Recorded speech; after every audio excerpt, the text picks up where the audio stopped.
Hey guys, tonight we slip quietly out of your modern bedroom and into a world where the morning arrives without mercy, without warning, and definitely without a snooze button. You wake because the cold has worked its way through stone walls and into your bones, because your breath is visible even indoors, and because somewhere nearby a rooster is absolutely convinced this is your problem. You are lying on a straw mattress that crunches when you move, your joints stiff, your back already sore, and the day has barely begun. This is medieval morning, and you probably won't survive this with the optimism you brought from the 21st century. So, before you get comfortable, take a moment to like the video and subscribe. But only if you genuinely enjoy what I do here. And while you're settling in, I'd love you to drop a comment with where you're listening from and what time it is there right now. Now, dim the lights, maybe turn on a fan for that soft background hum, and let's ease into tonight's journey together.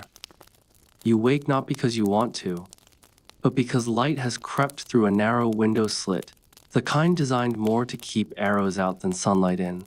There is no alarm clock, no gentle chime, just the understanding that daylight equals labor and labor equals survival.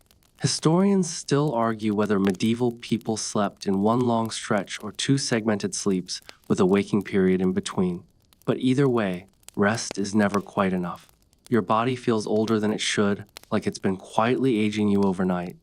The first sensation you notice is cold. Firewood is precious, and hearths are often allowed to die down overnight, so warmth is something you earn later. You pull your wool blanket tighter, scratching your neck, already familiar with the itch. Wool is everywhere because it works when wet and lasts for years, but comfort was clearly not invited to this design meeting. Somewhere in the room, maybe a single-room house you share with family, animals shift and snort. Yes, that's a goat. No, there is no separate barn. Medieval architecture is very big on togetherness. You sit up slowly because standing too fast makes your head swim. Diets are filling but monotonous, heavy on grains and light on variety, and vitamin deficiencies are quietly doing their thing. A mainstream historical fact that still surprises people is that many medieval peasants were shorter on average than modern humans, partly due to nutrition and childhood stress. Your body carries that history compact, efficient, and tired. As your feet touch the dirt or packed clay floor, you feel yesterday's work complain. Maybe you hauled water, maybe you plowed, maybe you spent hours hunched over a loom. Repetitive labor starts young, and by your teens your joints already sound like a bowl of rice cereal. There's a soft joke here, somewhere between functional fitness and permanent back pain. But you don't have time to find it funny because the day is waiting. You glance toward the doorway. There is no mirror, unless you count a shallow bowl of water, and even that reflection is dim. Cleanliness exists, but it looks different. Contrary to popular myth, medieval people did wash, but not daily showers with lavender soap and mood lighting. Water must be carried heated and reused, so hygiene is practical rather than luxurious. A quirky tidbit is that some towns had public bathhouses where people socialized, relaxed, and occasionally caused church leaders to clutch their pearls in disapproval. You pull on yesterday's clothes because they are also today's and tomorrow's. Clothing is expensive, labor-intensive, and repaired endlessly. Every patch tells a story. Buttons are still a novelty in many places. Ties and pins do the heavy lifting. As you dress, you hear bells in the distance marking the hour. Time is communal now, measured by sound rather than screens. You don't own time, it passes over you like weather. Outside, the sky is pale, unsure of itself. Smoke rises from neighboring roofs as others wake and coax fires back to life. The smell is a mix of damp earth, wood smoke, and something less identifiable that you politely decide not to think about. Streets, if you can call them that, are uneven and busy even this early. Animals move freely, doing what animals do, wherever animals feel like doing it. Filthy conditions are not constant everywhere, but sanitation systems are basic, and you learn to watch your step in a very literal sense. One wrong splash, and you're reconsidering your footwear choices, which were already limited. You pause, listening. The world feels smaller here. No engines, no distant sirens, just human voices, animal sounds, and the wind. It's peaceful in a way that sneaks up on you, right before responsibility taps you on the shoulder. Somewhere, someone is already working, and you feel late even though you're not. That low-grade anxiety, the sense that idleness is dangerous, settles in early and never quite leaves. Historians still argue whether medieval life felt relentlessly harsh to those living it, or whether hardship simply set a different baseline for happiness. From inside your borrowed body, it feels normal. Hard, yes, but expected. You don't compare this morning to a warm bed and a phone charger, you compare it to yesterday. And yesterday, you survived. There's a small moment, though, when the sun breaks through the clouds just enough to touch the frost on a roof, and it sparkles. You notice it because there isn't much else to distract you. This is one of those tiny joys that medieval life offers quietly, without advertising. You take it, tuck it away, and move on. Because the day is starting, and you have places to be, tools to lift, and a body that already feels like it's on loan. And as you step forward into the cold morning air, you realize this is only the first hour. You've been awake for minutes, and you're already tired. Welcome to medieval timekeeping, where dawn doesn't care how you slept. You step fully into the street now, and the first thing you notice is that the ground is not really ground so much as a suggestion of ground. Mud clings to your shoes in thick, opinionated layers, and whatever froze overnight is already thawing into something slippery and questionable. The street is narrow, bordered by wooden buildings that lean toward each other like tired old men sharing gossip. Above you, upper floors jut out, blocking light and occasionally dripping something you very much hope is just water. This is where daily life happens, and also where daily sickness quietly waits its turn. The smell hits next. It's not one smell, but a college smoke, animals, damp wood, food scraps, and human waste.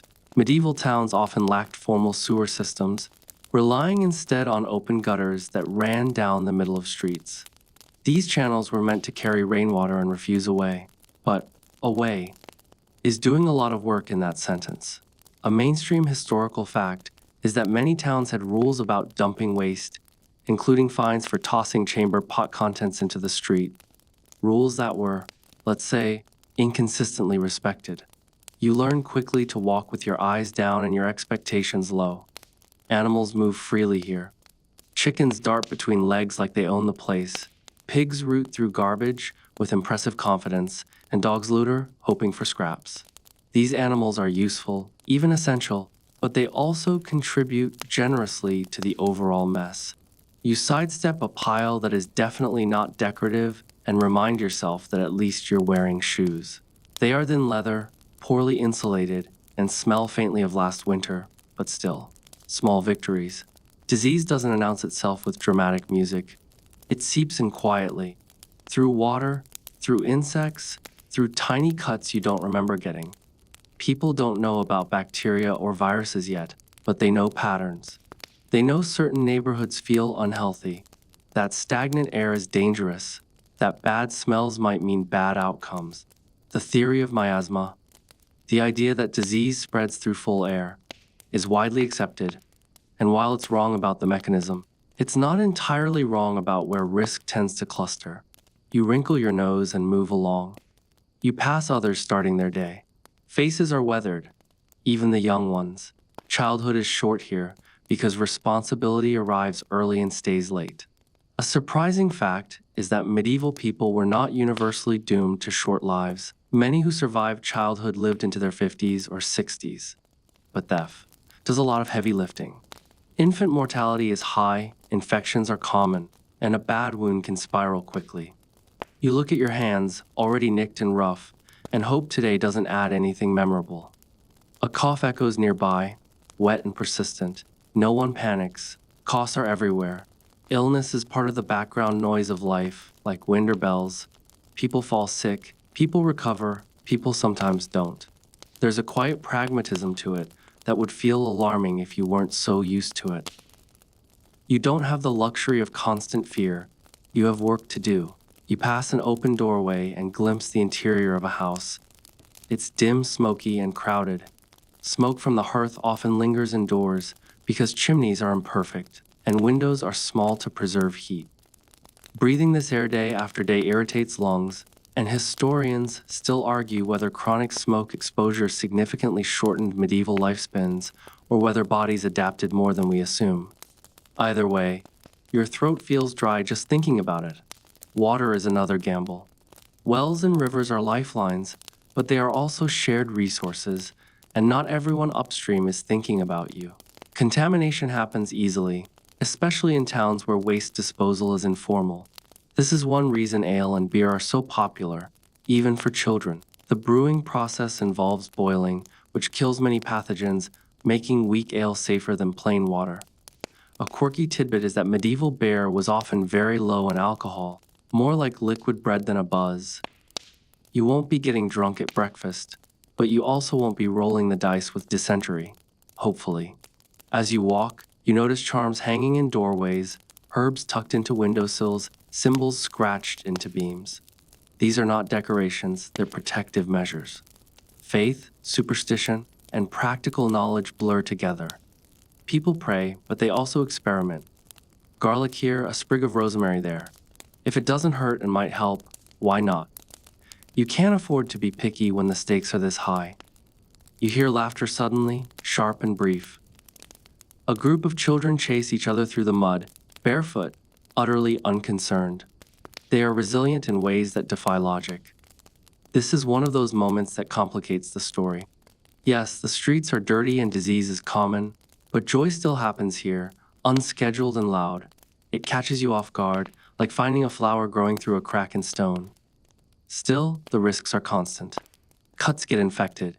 Fevers linger. Plagues, when they come hard. Everyone knows someone who didn't make it through the last outbreak of something unnamed but remembered. Historians still argue whether people understood contagion on a social level, even without germ theory, pointing to practices like quarantine that suggest a kind of experiential wisdom. You don't have the vocabulary for microbes, but you have stories, and stories are enough to make you cautious. You reach the edge of the street, where it widens slightly, and pause. The sun is higher now, illuminating everything it touches, including the mess. There's no illusion left in daylight. You step carefully, lift your hem, and keep moving. This is not a world designed for comfort or cleanliness, but it functions imperfectly, stubbornly. And as you navigate this living, breathing maze of people, animals, and risks, you realize something unsettling. You're adapting. Your nose stops flinching. Your feet find their rhythm. The danger becomes familiar, and familiarity dulls fear. That, more than the filth or the disease, might be the most medieval thing of all. By the time your stomach reminds you that it exists, it's already been awake for hours, quietly filing complaints. Breakfast is not a performance here. There's no table spread, no choice between sweet or savory, no internal debate about milk versus almond. You eat because you must, and because work on an empty stomach is a fast track to dizziness and mistakes. You step toward the hearth, where something is already simmering, and you lower your expectations to a historically appropriate level. What you're about to eat is bread. It is almost always bread. Dense, dark, and heavy enough to double as a defensive tool in a pinch. Medieval bread varies by status and region, but for most people it's made from rye barley, or a mix of grains rather than fine white wheat. A mainstream historical fact is that white bread was associated with wealth and status, while darker bread was the everyday fuel of laborers. You take a chunk, feel its weight, and understand immediately why it's called the staff of life. It's not exciting, but it is loyal. There's also pottage, which sounds whimsical until you realize it's essentially whatever could be boiled together in a pot.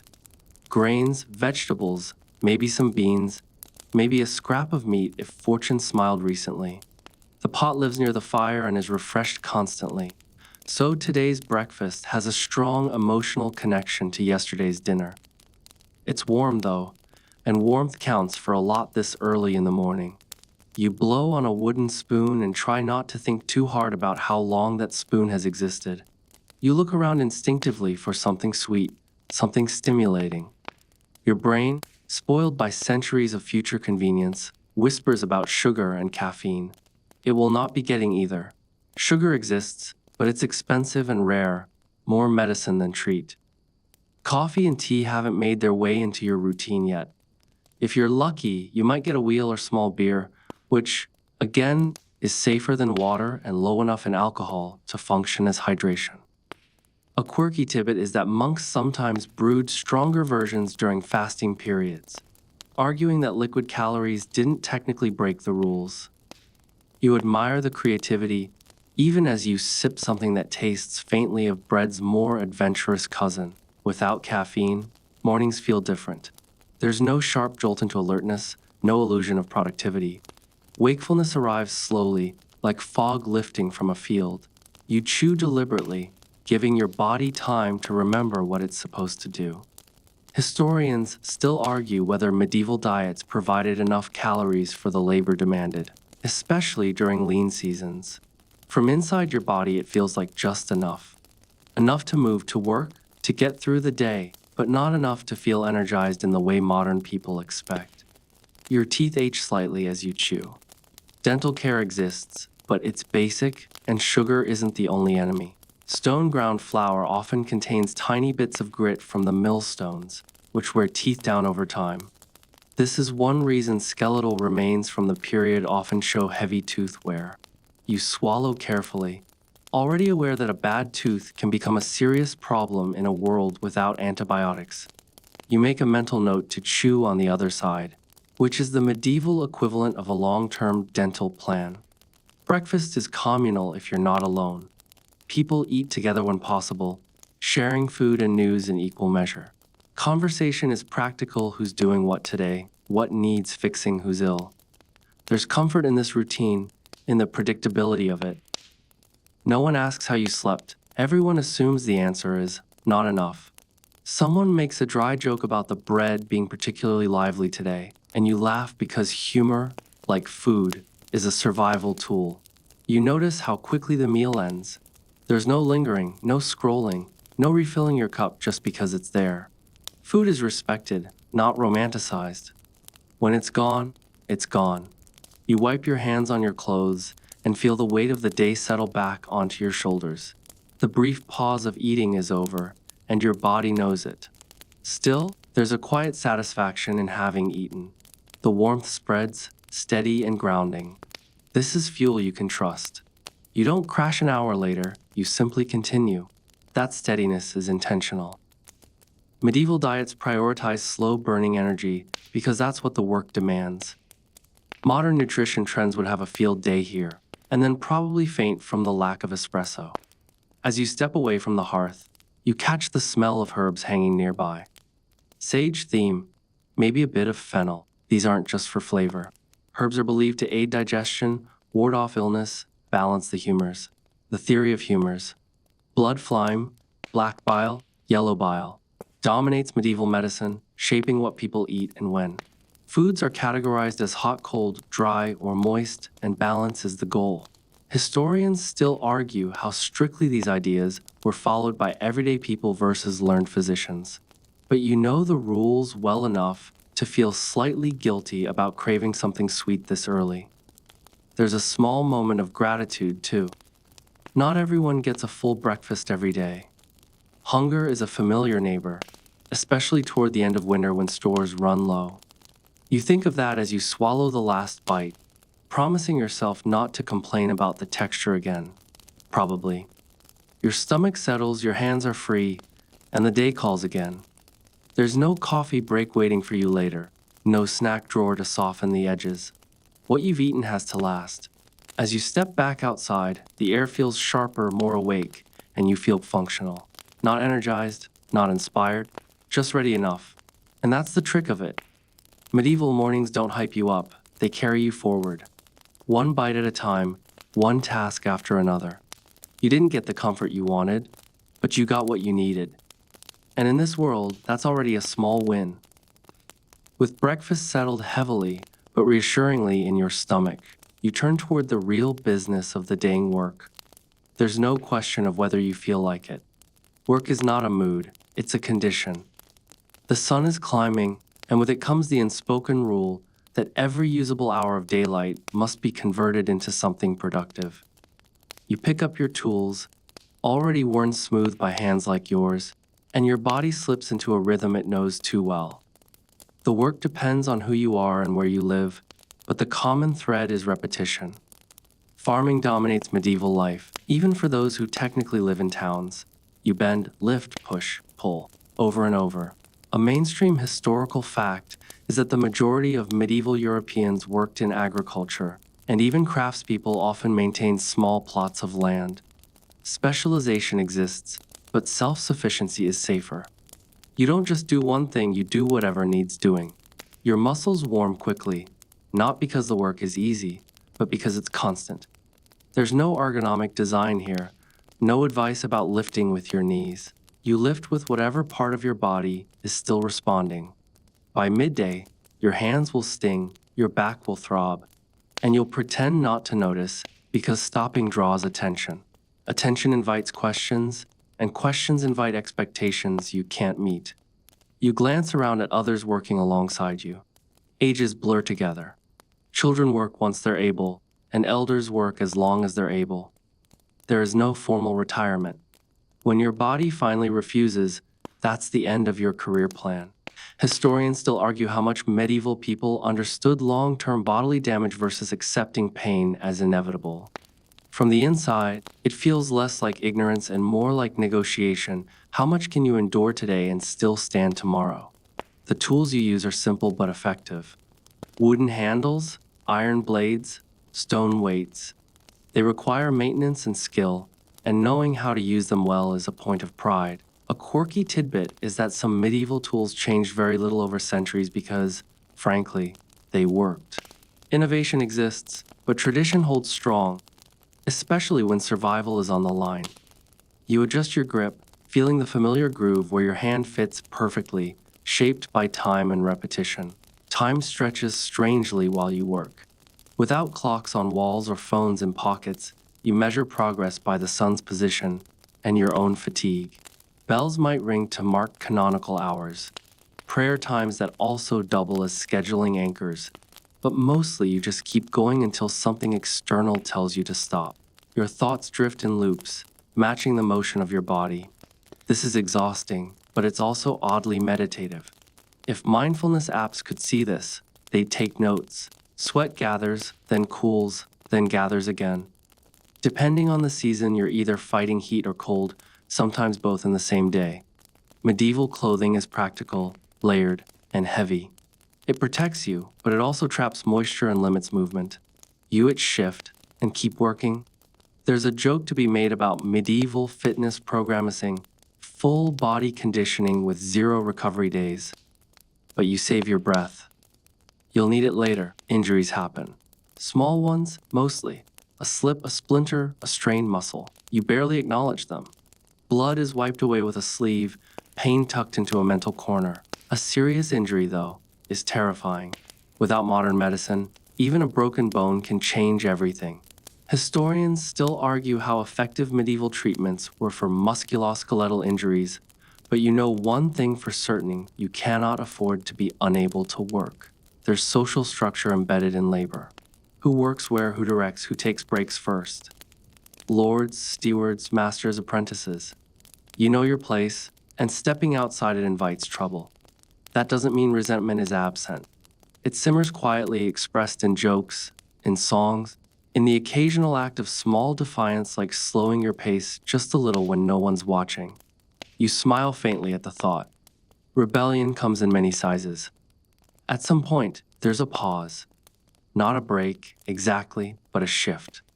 Maybe you drink, maybe you stretch your back and feel it pop in a way that's both alarming and relieving. Someone shares a piece of news or gossip, and for a moment, the world expands beyond this field or workshop.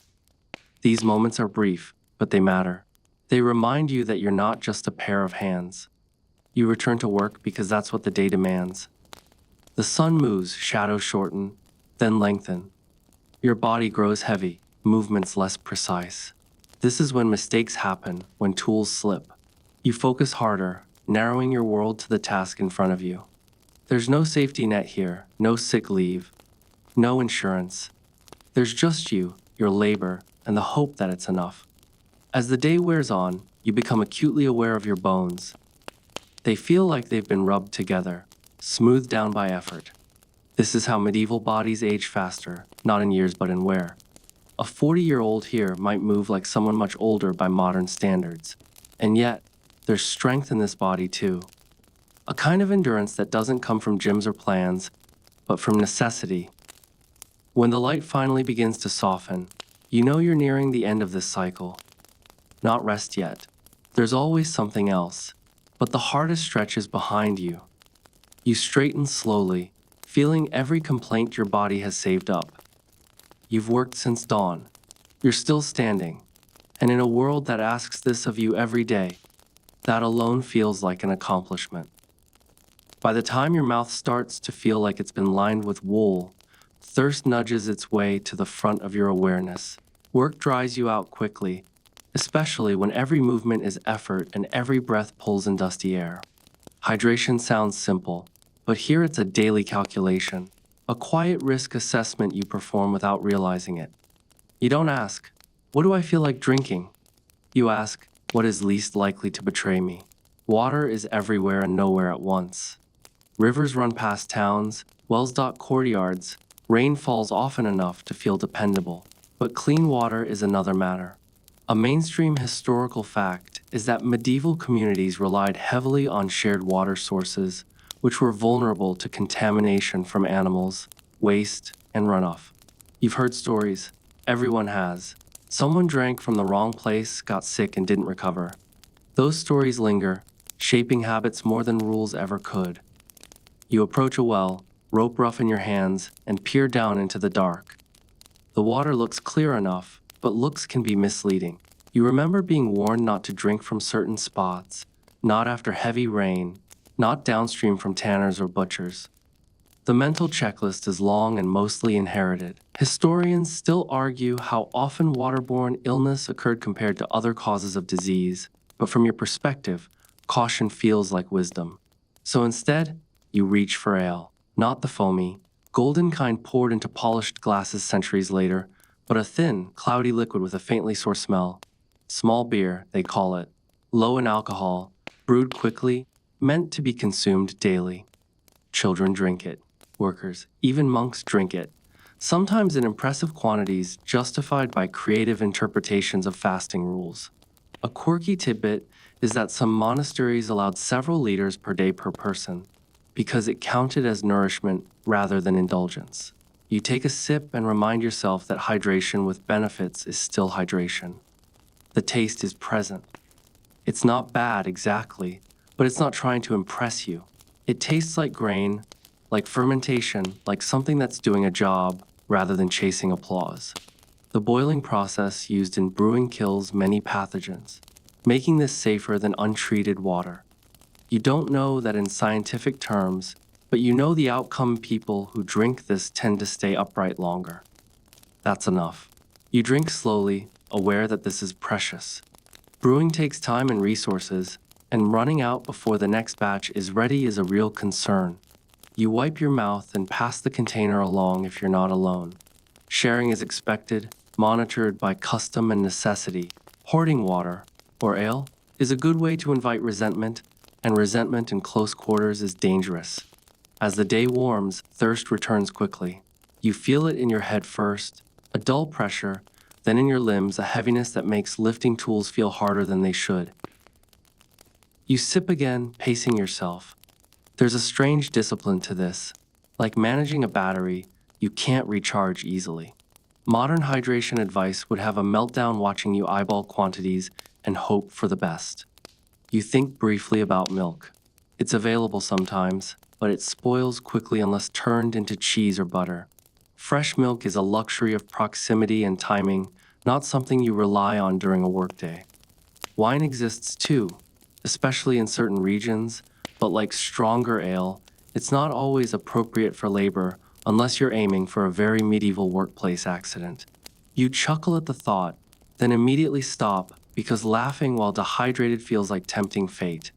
Water does get used carefully. It's boiled for cooking, for washing when necessary. Bathing happens, but not daily and often seasonally. Contrary to popular myth, medieval people were not afraid of washing, they were afraid of wasting resources and getting cold. Public bathhouses exist in many towns, offering warmth, cleanliness, and social interaction. The church sometimes frowns on them, less because of hygiene and more because people are people. You file that away as human nature historically consistent. Your lips are dry now, and you unconsciously lick them. The air carries the smell of water nearby, river dampness mixed with plant life. It's tempting. You resist, because temptation has consequences here. This constant vigilance is tiring in its own way. Every basic need comes with a footnote. Someone nearby fills a cup from a stream without hesitation. Maybe they know something you don't. Maybe they're lucky. Maybe they're about to spend the next few days very regretting their confidence.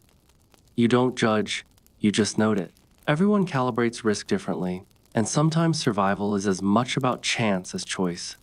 As the afternoon drags on, you become acutely aware of how much your body depends on fluids. Your head throbs faintly, your focus slips. You slow down, subtly, trying not to draw attention.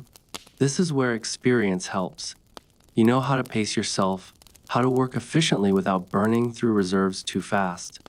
It's not laziness, it's strategy. Historians still argue whether medieval people were chronically dehydrated compared to modern standards, or whether their bodies adapted to lower intake through diet and lifestyle. Pottage and bread provide some moisture, and the climate does the rest. From inside your body, it feels like a constant balancing act, one you perform without applause. Eventually, the light shifts again, and you know the hardest heat of the day is passing. You take another careful drink, savoring the relief as it spreads. It's a small pleasure, but it lands deeply. You realize how different this relationship to water is from what you're used to. Here, it's not background noise, it's a character in your life, sometimes helpful, sometimes dangerous, always demanding respect. As you set the cup down, you feel steadier. Not refreshed in the modern sense, no icy bottle, no citrus hint, but functional, alive. And in medieval terms, that's a successful hydration strategy. You wipe your hands, pick up your tools again, and return to work, carrying with you the quiet knowledge that even something as simple as a drink has shaped your day. In this world, survival isn't about grand heroics. It's about making the right small choices over and over and hoping they add up. As the day wears on, you become increasingly aware of your clothes, not because they're stylish or flattering, but because they are everywhere on you.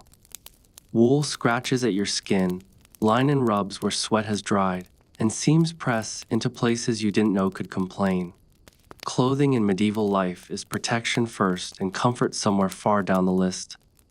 You shift your shoulders, tug at a sleeve, and immediately regret it as the fabric catches and itches more insistently. Most of what you wear has been worn before. A mainstream historical fact is that medieval clothing was expensive and time-consuming to produce, often representing a significant investment. Garments are mended repeatedly, altered as bodies change, and passed down through families. Your tunic has history stitched into it, repairs layered over repairs. You can trace older seams with your fingers, like reading a quiet biography in thread. Wool dominates because it works. It insulates even when wet, resists flames better than many fabrics, and lasts. Linen appears closer to the skin when possible, offering a slightly softer barrier, but even that can chafy when damp. There's no elastic, no stretch, no soft blends designed to forgive movement. Your clothes demand that you adapt to them, not the other way around. Then there's the itching that isn't just from fabric. Lice are an ever-present possibility, especially in closed living conditions where clothes aren't washed frequently. You scratch absent-mindedly, not sure whether it's habit or something more. A quirky tidbit is that medieval texts include recipes for delusing using mercury ointments, herbal washes, and very strong-smelling substances. Effective. Sometimes. Pleasant. Absolutely not.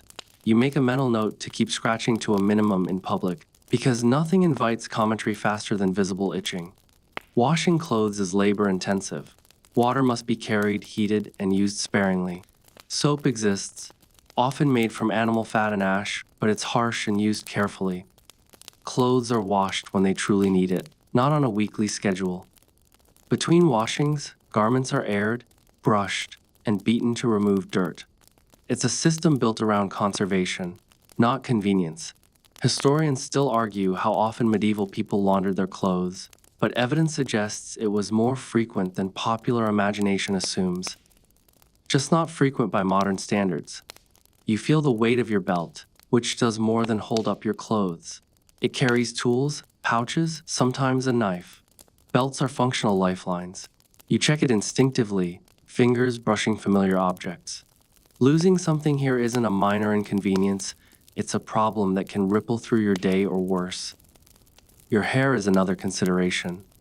It's kept covered or tied back, partly for modesty, partly for practicality. Hats, hoods, and kofifs are common, offering warmth and protection from sun and rain. They also trap heat and sweat, creating an environment that parasites find extremely inviting. You resist the urge to pull your hood back too often. Sunburn is also a concern, because sunscreen is not a thing. People rely on shade clothing and the occasional folk remedy. A fringe tidbit that always raises eyebrows is the use of mixtures like oil and herbs, and yes, sometimes even animal dung, as protective salves. Remember that if you ever complain about modern lotions being greasy, shoes deserve their own moment of appreciation and criticism. Made of leather, often then soled, they wear down quickly. You feel the ground beneath you in intimate detail. Every stone, every uneven patch announces itself. This makes you careful, but it also makes long days brutal. Replacing shoes is costly, so repairs are constant. Patches on patches, stitching that looks like it's holding on out of spite. You flex your toes and hope nothing tears today. Social rules about clothing matter too. What you wear signals your place in the world. Sumptuary laws in some regions restrict certain colors or fabrics to specific classes. You don't get to experiment with self-expression here. Your outfit is a visual re-sum you can't take off. Historians still argue how strictly these laws were enforced, but the cultural pressure is real. Dressing above your station invites suspicion. Dressing below it invites contempt. As the afternoon drags on, sweat cools against your skin, making the itch worse. You shift, scratch, and refocus on your work. Everyone else is doing the same quiet dance with discomfort. No one comments because it's universal. This shared misery creates a strange bond. You're all in the same wool-lined boat.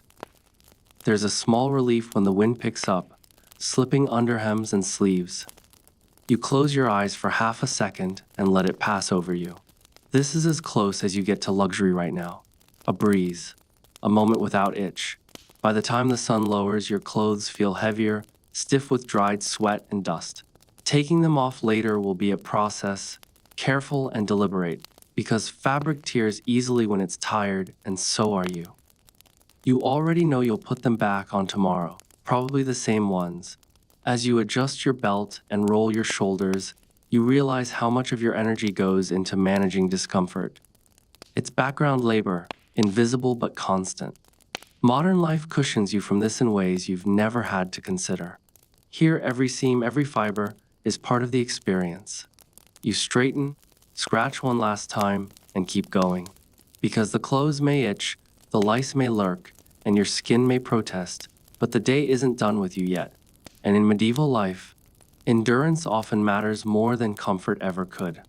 By late afternoon, when your clothes feel heavier than they did this morning, and your shoulders have settled into a permanent hunch, you finally step indoors for more than a passing moment. The building greets you the same way it always does, in dim, smoky, and unapologetically drafty. Houses here are less about comfort and more about survival, which sounds poetic until you're trying to get warm next to a fire that insists on sending half its smoke straight into your face. Most medieval homes are built from whatever materials are close at hand. Wood, wattle, and daub. Stone if you're lucky or wealthy. A mainstream historical fact is that many peasant houses consist of a single main room where cooking, eating, sleeping, and working all happen together. Privacy is not a feature, it's a concept. You step inside and immediately share airspace with people, animals, tools, and the lingering scent of last night's meal. The hearth is the heart of the home, literally and symbolically.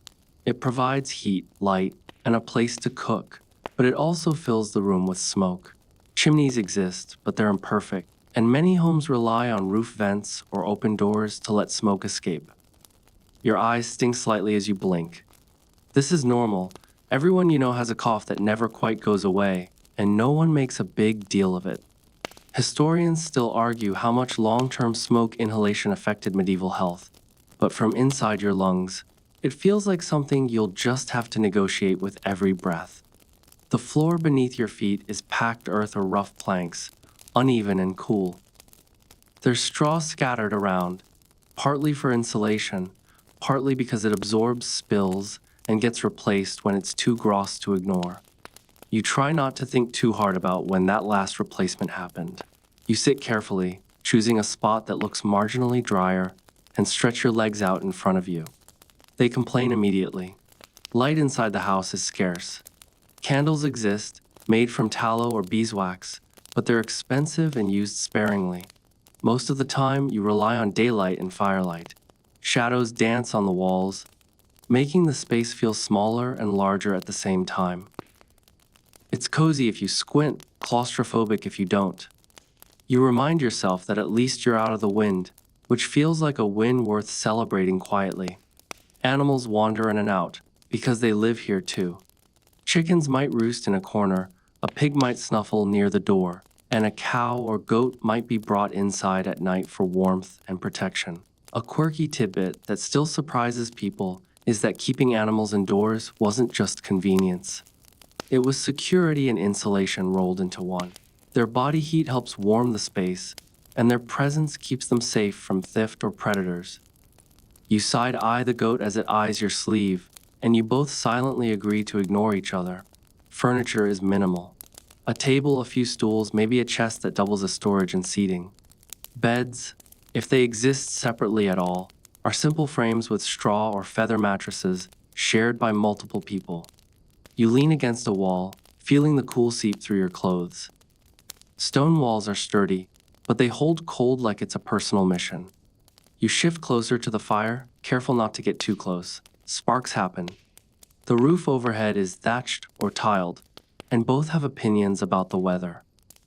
Rain can find its way in, dripping steadily into buckets you've thoughtfully placed under the worst leaks. Wind whistles through gaps, making the house hum at night. You've learned to sleep through it, mostly. Historians still argue how well insulated medieval homes really were, but you know the answer in your bones go, not enough. You notice the smell of smoke clinging to everything, hair, clothes, food. It's inescapable. This is the scent of home, whether you like it or not. There's a faint comfort in its familiarity, though. It means warmth, cooking, safety from the dark outside. You breathe it in and feel your shoulders drop a fraction. Someone stirs the fire, sending sparks up and smoke sideways. You cough and laugh softly at the same time, because if you don't laugh, you'll just cough harder. There's one of those light jokes you make without thinking, something about the fire trying to kill you before winter does, and it earns a tired smile from someone nearby. Humor here is dry, practical, and occasionally very dark, but it keeps you human. As evening approaches, the house grows busier.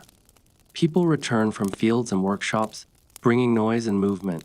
Tools are set down, boots kicked off, complaints exchanged like currency. The space fills with warmth from bodies as much as from the fire. You realize how much medieval architecture depends on people being present. Empty, these houses would feel hostile. Full, they almost make sense. There's no silence here, not really. Even at rest, the house creaks, animals shift, the fire pops. Outside, you hear distant voices, maybe laughter, maybe an argument.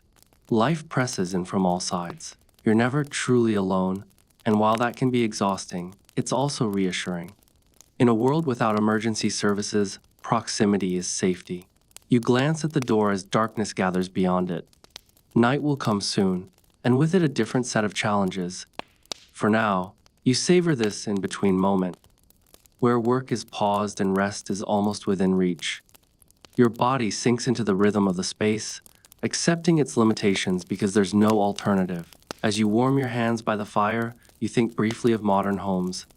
Thermostats, insulation, clean air. Then you let the thought go.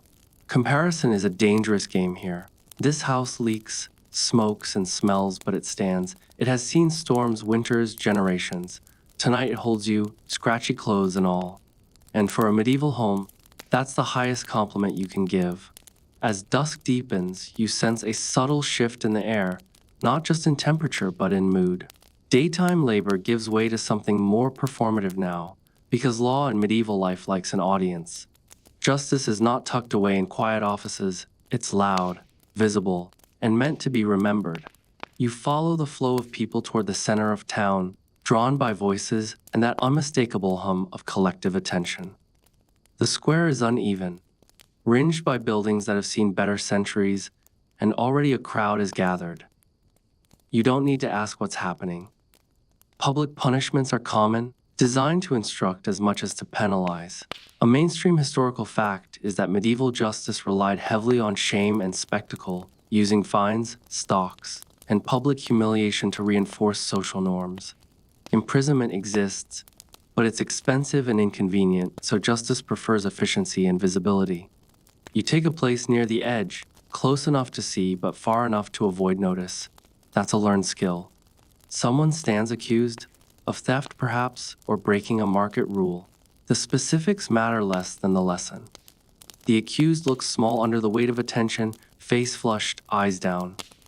You feel a flicker of sympathy, quickly buried. Sympathy is risky.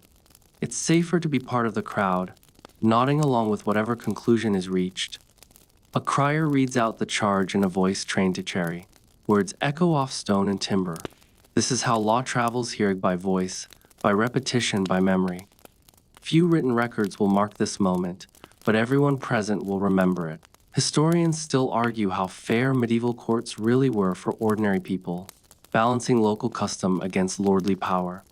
From where you stand, fairness feels flexible, shaped by reputation as much as evidence.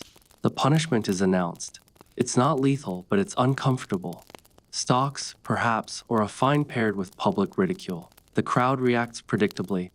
Some laughter, some murmurs, some exaggerated shaking of heads. There's a strange energy in it, half entertainment, half warning. You laugh when others laugh, because standing out is unwise. That's one of the light jokes you make internally, about medieval law being the original reality TV. It's not funny, but your brain needs the distance. Nearby, you spot familiar faces, neighbors, coworkers, people you shared bread with this morning. Their expressions are unreadable. Law here is communal, but it's also impersonal. Everyone understands that today's spectator could be tomorrow's subject. That understanding keeps most people in line more effectively than locks ever could. There are harsher penalties, of course. Fines that ruin families, mutilations meant to permanently mark offenders, executions reserved for the gravest crimes. You don't see those every day, but the possibility hums in the background. A quirky tidbit is that some punishments were highly symbolic, matching the crime in a way meant to be poetic. A dishonest baker might have his bread destroyed publicly. A cheating merchant might be paraded with his faulty goods. Justice here has a flair for drama. Religion threads through all of this. Sin and crime overlap, and moral failure is often treated as legal failure. Oaths are sworn on holy objects, and perjury is feared not just for its earthly consequences, but its eternal ones. Historians still argue how deeply religious belief influenced legal outcomes versus serving as social reinforcement, but you feel its weight regardless. God is watching, and so is everyone else. As the punishment concludes, the crowd begins to disperse. There's a collective exhale, like tension draining from a room. Conversations spark up immediately. Opinions, judgments, rumors. This is how news spreads, how norms are reinforced. You listen more than you speak, filing away reactions. Knowing how people respond is useful. It tells you where the lines are today. You notice how quickly life resumes. Someone sells roasted nuts at the edge of the square, the smell cutting through the lingering seriousness. Children chase each other, already bored. The accused is led away, lesson delivered, attention moving on. Justice here is not about closure, it's about continuation. The system rolls forward indifferent to individual feelings. Walking away, you feel a mix of relief and unease. Relief that it wasn't you. Unease because it could have been. Laws can be vague, enforcement uneven.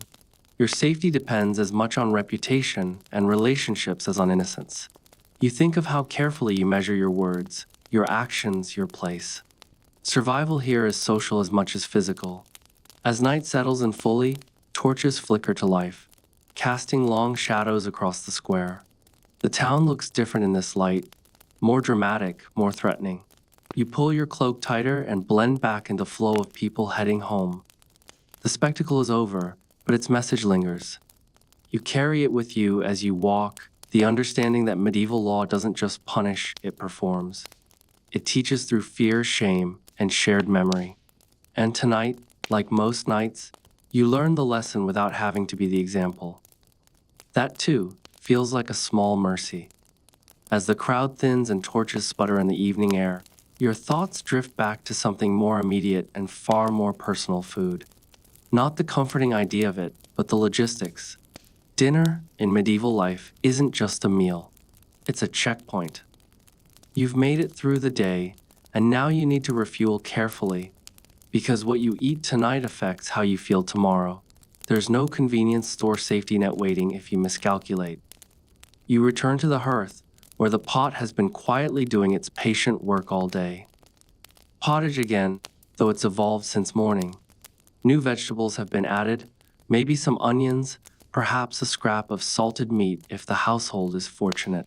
A mainstream historical fact is that meat is not an everyday staple for most medieval people. It's more common on feast days or after a successful hunt or slaughter. You lean in, inhale the steam, and feel genuine anticipation. Hunger sharpens gratitude. Bread appears again, sliced thick, its crust hard enough to challenge your teeth. You tear off a piece and dip it into the pot, soaking up flavor and warmth. This is practical eating.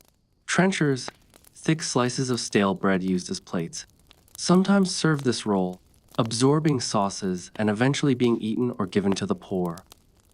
A quirky tidbit is that in wealthier households, these soaked trenchers were often donated afterward, turning leftovers into charity by design.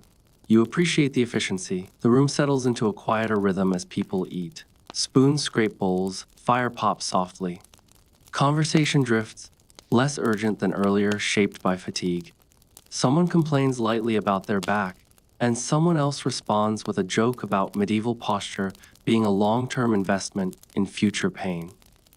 That's one of your 3 jokes for the day, delivered dryly and received with tired smiles. You eat slowly, aware of how precious this is. Food preservation looms large in your mind. Salted meat, dried fish, smoked grains, all are attempts to stretch abundance into scarcity. A failed harvest or harsh winter can undo years of careful planning. Historians still argue how often medieval communities faced true famine versus chronic undernourishment, but you know the anxiety lies close to the surface. Every meal carries the shadow of the next one. As you chew, you think about seasons. Winter tightens everything. Stores shrink, work shifts, hunger sharpens. Summer feels generous by comparison, but it's also relentless in its demands. You're always preparing for what comes next, even when you're tired. Especially when you're tired. After eating, there's no formal cleanup routine. Dishes are minimal, often wooden or clay, rinsed when possible. Water is precious, so you wipe things down and reuse them. Scraps go to animals or compost, nothing wasted. You scrape your bowl clean with bread and feel a small, quiet satisfaction. This efficiency is learned early and reinforced often.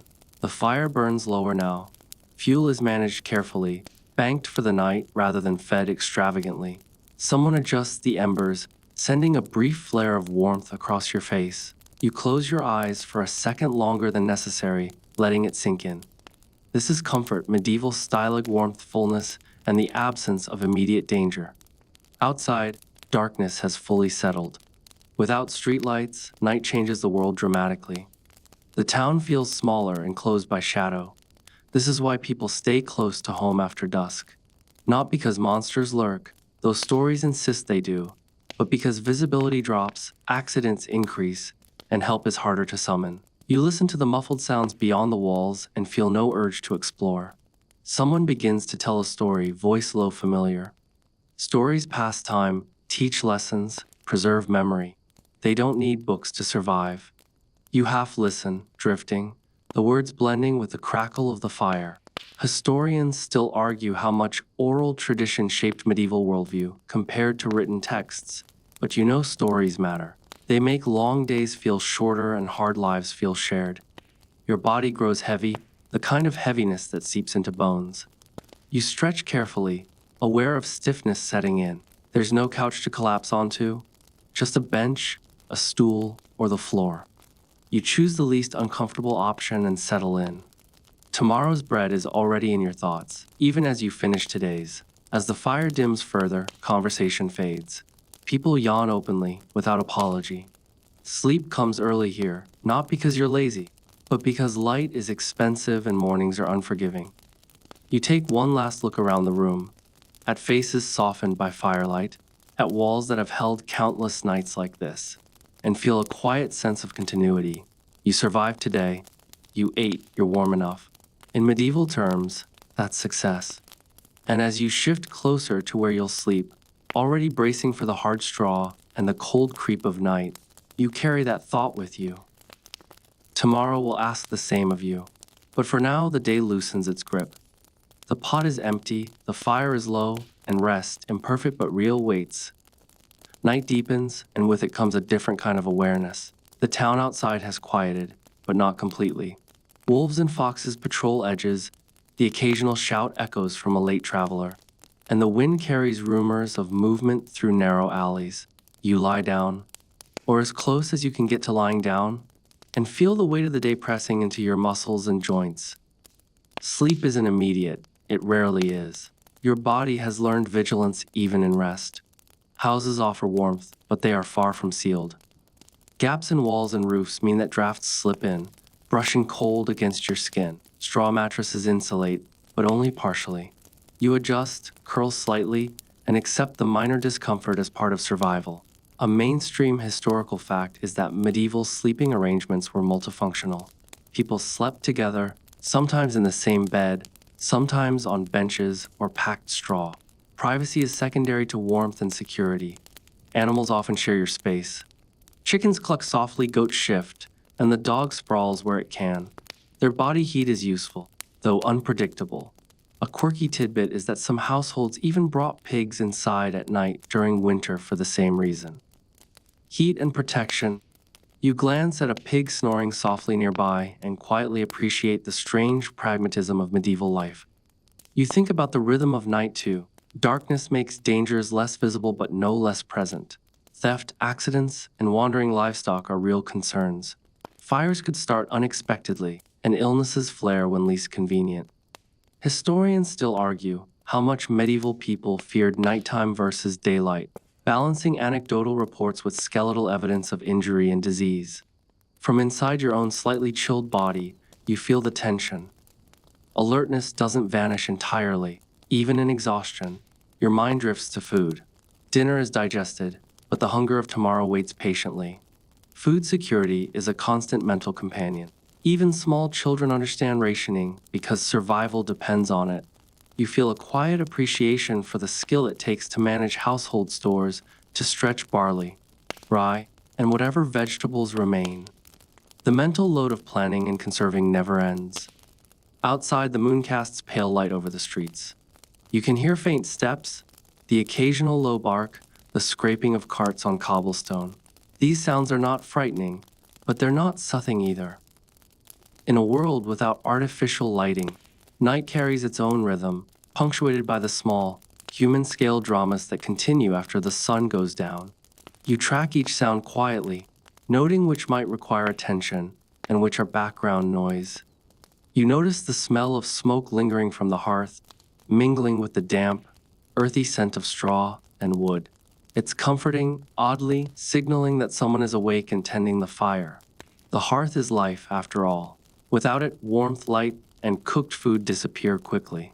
You inhale it, letting the scent settle your thoughts. Conversations have dwindled. Only whispers remain, and even they are subdued. People respect darkness instinctively. Energy is conserved. You hear someone shifting nearby and realize your neighbor's night habits mirror yours: careful, deliberate, cautious. Everyone adapts. Everyone survives. Survival is a quiet, constant negotiation. Sleep finally edges closer. Your eyelids grow heavier, muscles relax, but the mind remains half alert. Dreams mingle with memory and anticipation, of tasks unfinished, of weather forecasts, of distant relatives, of what could go wrong tomorrow. It's a meditation on vigilance. Medieval sleep is cyclical, often broken by natural rhythms such as hunger, cold, need to tend animals, or fire. You might wake several times, each awakening an exercise in assessing risk. It's tiring, but it's normal. You listen to the faint creaks of the house settling, the small movements of animals, the whisper of wind through gaps. It's a lullaby you've never chosen but know intimately. Comfort is a strange combination of warmth, routine, and familiarity with the environment's hazards. Eventually, your body yields further. You inhale slowly, the warmth of the fire brushing against your face, the straw beneath offering uneven but reliable support. Tomorrow will come with all its demands, but tonight offers a measured, provisional peace. The shadows are long, the cold is present but manageable, and you are alive to meet another day. And as sleep begins to nudge closer, you carry a small, practical gratitude. The world is harsh, but tonight it waits for you quietly. Dawn arrives not with ceremony, but with subtle insistence. Light seeps through cracks in walls and roof, brushing across your face in streaks that are impossible to ignore. You stir, muscles stiff from yesterday's work and the uneven straw beneath you. There's no alarm clock here, no polite buzzer. The sun itself dictates the schedule, and your body responds or complains. Either way, it's time to rise. You swing your legs carefully, aware that every joint feels like it's been overworked and underappreciated. The floor beneath is cold, sending a sharp reminder through your feet. You wrap a woolen garment closer, the same one you wore yesterday, patched and mended but still functional. A mainstream historical fact is that clothing was designed to endure, not to impress. Function outweighs fashion in almost every case. You pull yourself upright and inhale the morning air, heavy with smoke from nearby hearths already alight. Animals are restless. Chickens cluck, goats shift, the dog scratches at the floor. Someone stirs the pig that spent the night inside, which grunts in protest. This is life's soundtrack here, perpetual motion, punctuated by the occasional loud, judgmental squawk or snort. You step around carefully, trying not to startle anyone or anything. The domestic menagerie of a medieval household is simultaneously comforting and chaotic. A quirky tidbit: some households had cats that were considered essential not just for pest control, but as a kind of emotional thermostat, keeping everyone on edge in subtle ways. Breakfast is functional, much like yesterday. Pottage simmers, bread awaits slicing, and the weak ale or small beer stands ready for those who prefer safe hydration. Eating is a ritual of survival more than pleasure.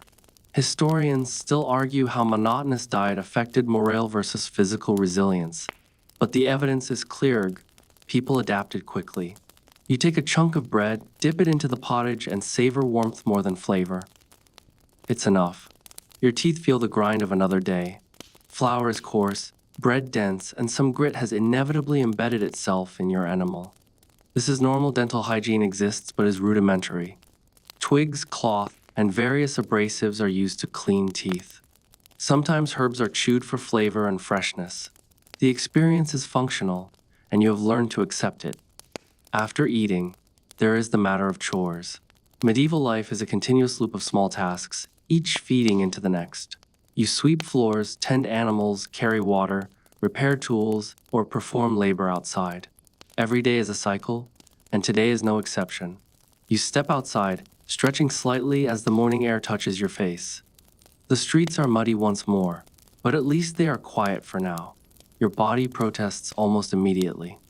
Lifting, bending, hauling, it all takes effort. There is no gentle warm-up. Every motion demands attention, and missteps are punished with fatigue or injury. Even something as mundane as carrying water becomes a test of coordination and stamina. You adjust your posture, breathe deliberately, and continue. Endurance is everything here. The town slowly wakes. Neighbors emerge, livestock stirs, smoke curls from chimneys. Everyone has a routine, and deviations are rare. You notice subtle hierarchy in movement, those with authority set pace, others follow, children mirror the adults.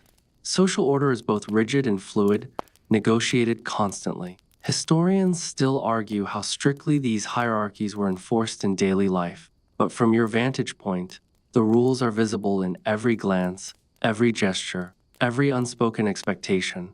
As morning deepens, smells shift. Smoke mingles with damp earth, fresh bread, and livestock. You inhale, letting it anchor your awareness. It's familiar, grounding.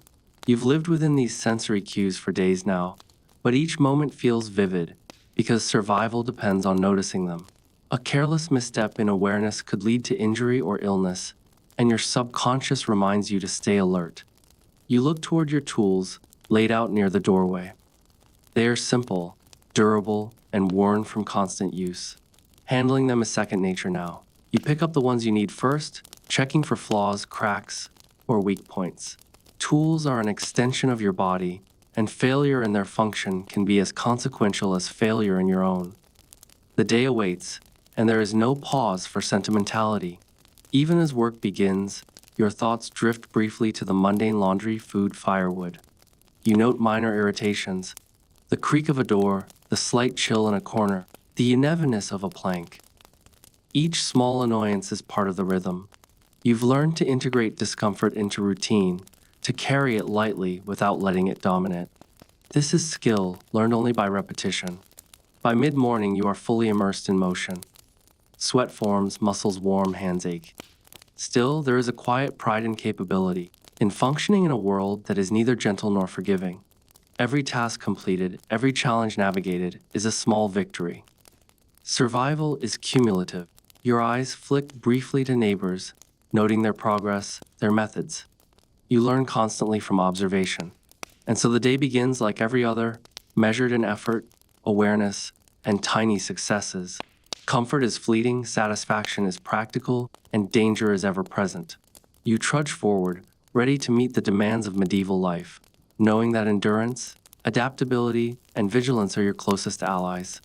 By late morning, the physical strain begins to assert itself more insistently. Your shoulders ache, your knees feel stiff, and the repetitive motions of lifting, bending, and hauling start to blur together. You can't stop. There's always something demanding attention. A mainstream historical fact is that most medieval laborers worked from sunrise to sunset, 6 days a week, with Sunday reserved for church and minimal chores. Even that rest often involved travel, tending animals, or minor maintenance tasks. Modern notions of a balanced workweek would be laughed at, though probably cruelly. Here, you glance around at the people nearby. Faces are taut with focus, sweat dripping, hands raw or bandaged. The shared experience of labor creates a quiet camaraderie, though words are few. People communicate through gestures, brief exchanges, or the occasional dry joke.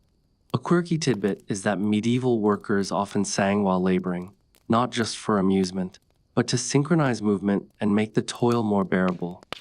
You hum a tune quietly, not sure if anyone hears it, but it helps steady your rhythm. Attention to tools and technique is crucial. A dropped scythe or misplaced hoe can result in injury, lost time, or worse. Historians still argue how much traditional training versus on-the-job learning influenced worker safety, but your body knows the answered repetition teaches survival. You check the blade of your knife, the grip of your wooden handle, the alignment of your plow. These small adjustments save muscle and effort, and sometimes skin. Sweat runs down your back, soaking through layers of linen and wool. The sun beats down intermittently, filtered through clouds, offering no relief. Medieval clothing is layered for warmth, not for cooling, which means overheating is a constant risk. You pause briefly, wiping your brow, tasting the faint grit in the air from soil and dust. Your modern self recoils at the thought of sunblock, hydration packs, or breathable fabrics, but here there are none. Adaptation is the only option. Work is methodical. Every task connects to another in a web of survival. Fields need tilling so seeds can grow. Livestock must be fed so they can reproduce. Hearths need fuel to sustain warmth, cooking, and water boiling. Nothing is incidental. Every motion, every decision is both necessary and consequential. This is efficiency dictated by circumstance, not choice. You notice how your body adapts to repeated stress. Hands grow calloused, back muscles develop endurance, reflexes sharpen. At shadows, pain becomes a background hum rather than an emergency signal. A fringe tidbit is that some scholars suggest this constant physical conditioning made medieval laborers significantly stronger than modern office workers. Even if less coordinated in fine motor skills, you flex your hands, feeling the ropey strength beneath the skin, and nod in reluctant acknowledgement. Mental endurance is tested, too. Monotony threatens to dull focus, but distraction can be fatal. You find yourself inventing small mental games, counting repetitions, imagining tiny victories, or tracing patterns in the soil. Humor, again, is essential. You joke internally about how modern workouts barely scratch the surface of this kind of labor. The joke is bitter, but it keeps you sane. Midday approaches, and hunger begins to signal itself again. Not gnawing, dramatic hunger, but a steady reminder that the body demands fuel. You think about rationing your bread from breakfast, maybe nibbling the remaining pottage. Food management is constant, a strategic game. Historians still debate how effectively peasants and laborers could store and ration food through lean seasons. But it's clear that ingenuity and discipline were non-negotiable survival tools. The landscape itself contributes to the challenge. Fields are uneven, paths muddy, and weather changes unpredictably. Rain or wind can turn work from tiring to punishing in moments. You adjust your pace, your grip, your posture, constantly negotiating the interaction between body and environment. There's a rhythm here, a push-pull between exertion and accommodation, that modern conveniences rarely simulate. By the time noon arrives, you feel a mixture of fatigue and satisfaction. Muscles protest, joints creak, but you have accomplished measurable tasks.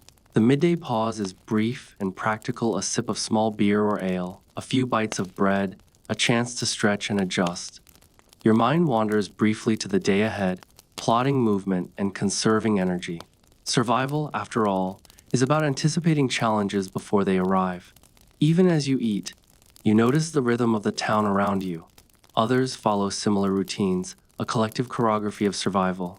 The interconnectedness of labor, food, and rest becomes apparent. You begin to see yourself not as an isolated actor, but as part of a larger machine, each cog small but indispensable.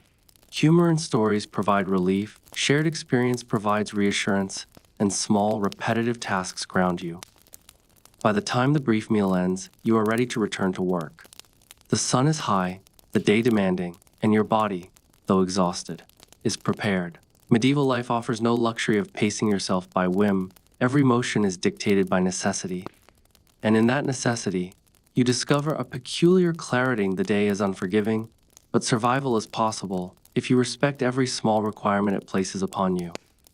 The afternoon drags on, heat and fatigue pressing equally against your body and mind. Every task seems slightly heavier now: lifting, bending, hauling, tending. Your shoulders ache, knees groan, and sweat clings to your back, a constant reminder of the day's demands.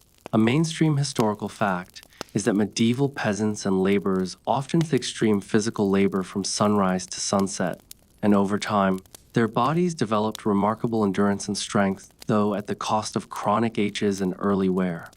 The rhythm of work is hypnotic. Fields, workshops, and streets repeat in loops. You find yourself moving almost automatically, hands and feet memorizing sequences that your brain barely registers. It's efficient, yes, but also tiring. A quirky tidbit is that some medieval work songs, especially those sung during plowing or rowing, were designed to synchronize movement across teams of workers, turning the monotony into a kind of collective meditation. You hum a silent rhythm to yourself, trying to maintain pace without wasting energy. Discomfort is constant. Wool scratches, leather straps chafe, boots press painfully against your toes. You adjust, shift, ignore. Modern life rarely demands such attention to the small agonies of daily attire. But here, ignoring them can mean blisters, infection, or simply a slower pace. Every motion is negotiated with your surroundings. Historians still argue how much medieval people consciously adapted to their environment versus simply enduring it, But you know the answer in your aching muscles.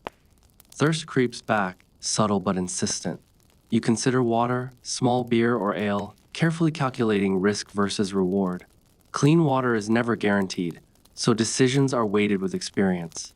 A wrong sip could mean illness, and illness means missed work, which directly affects survival. You take a small swig of beer and let the warmth spread. It's barely relief, but it's enough to keep moving. Your attention occasionally flickers to the sky. Clouds threaten rain, wind picks up, and the uneven terrain demands constant vigilance. One misstep could sprain an ankle, break a tool, or overturn a load. Environmental awareness is an unspoken requirement of survival. You adjust your grip on the tools, bend knees more carefully, and recalibrate your footing. Even something as mundane as walking requires negotiation between body and world. You glance at neighbors working nearby. Faces are familiar but taut with focus. Everyone knows the day's pressures, and there's an unspoken mutual understanding: help where you can, interfere where you must, survive where you can. Social cohesion here is subtle but powerful, forming invisible networks of shared labor and quiet observation. A light joke or quip is risky. Humor must be calibrated, brief, socially acceptable. By mid-afternoon, hunger gnaws faintly though not painfully. Pottage and bread from earlier meals provide a reserve, but rationing is essential. Food scarcity looms perpetually, and mismanagement carries consequences. You take a small bite of bread, timing it with a pause in labor, savoring warmth and sustenance. Each bite is both a pleasure and a survival strategy. The sun begins its slow descent. Shadows lengthen across fields and streets, changing the landscape subtly but perceptibly. Work slows for some, though not for all. Children return from chores, elders shuffle into less physically demanding roles. The hierarchy of effort is fluid but recognized. Historians still debate how much daily labor was determined by age, sex, or status, but observation confirms patterns. The strongest do the heaviest work, the rest adapt accordingly. Your body starts registering micro injuries, tiny cuts, abrasions, blisters forming where friction is unavoidable. Each is a lesson in endurance. The day doesn't pause for soreness, it pushes forward relentlessly. You ignore minor pain, knowing attention will make it worse mentally. Endurance, you remind yourself, is not optional. Survival is not passive. And yet, in all this strain, there is rhythm, even meditation. The repetition, the smell of earth, sweat, and smoke, the sight of familiar faces, all coalesce into a strange comfort. It's harsh, unrelenting, and often cruel, but there's a clarity to surviving each small challenge, one after another, that modern ease rarely replicates. By the time you finally set down your tools for a brief respite, your muscles hum in exhaustion, lungs fill with earthy air, and mind drifts toward evening routines. You have endured, adapted, and in a way, mastered the day's demands.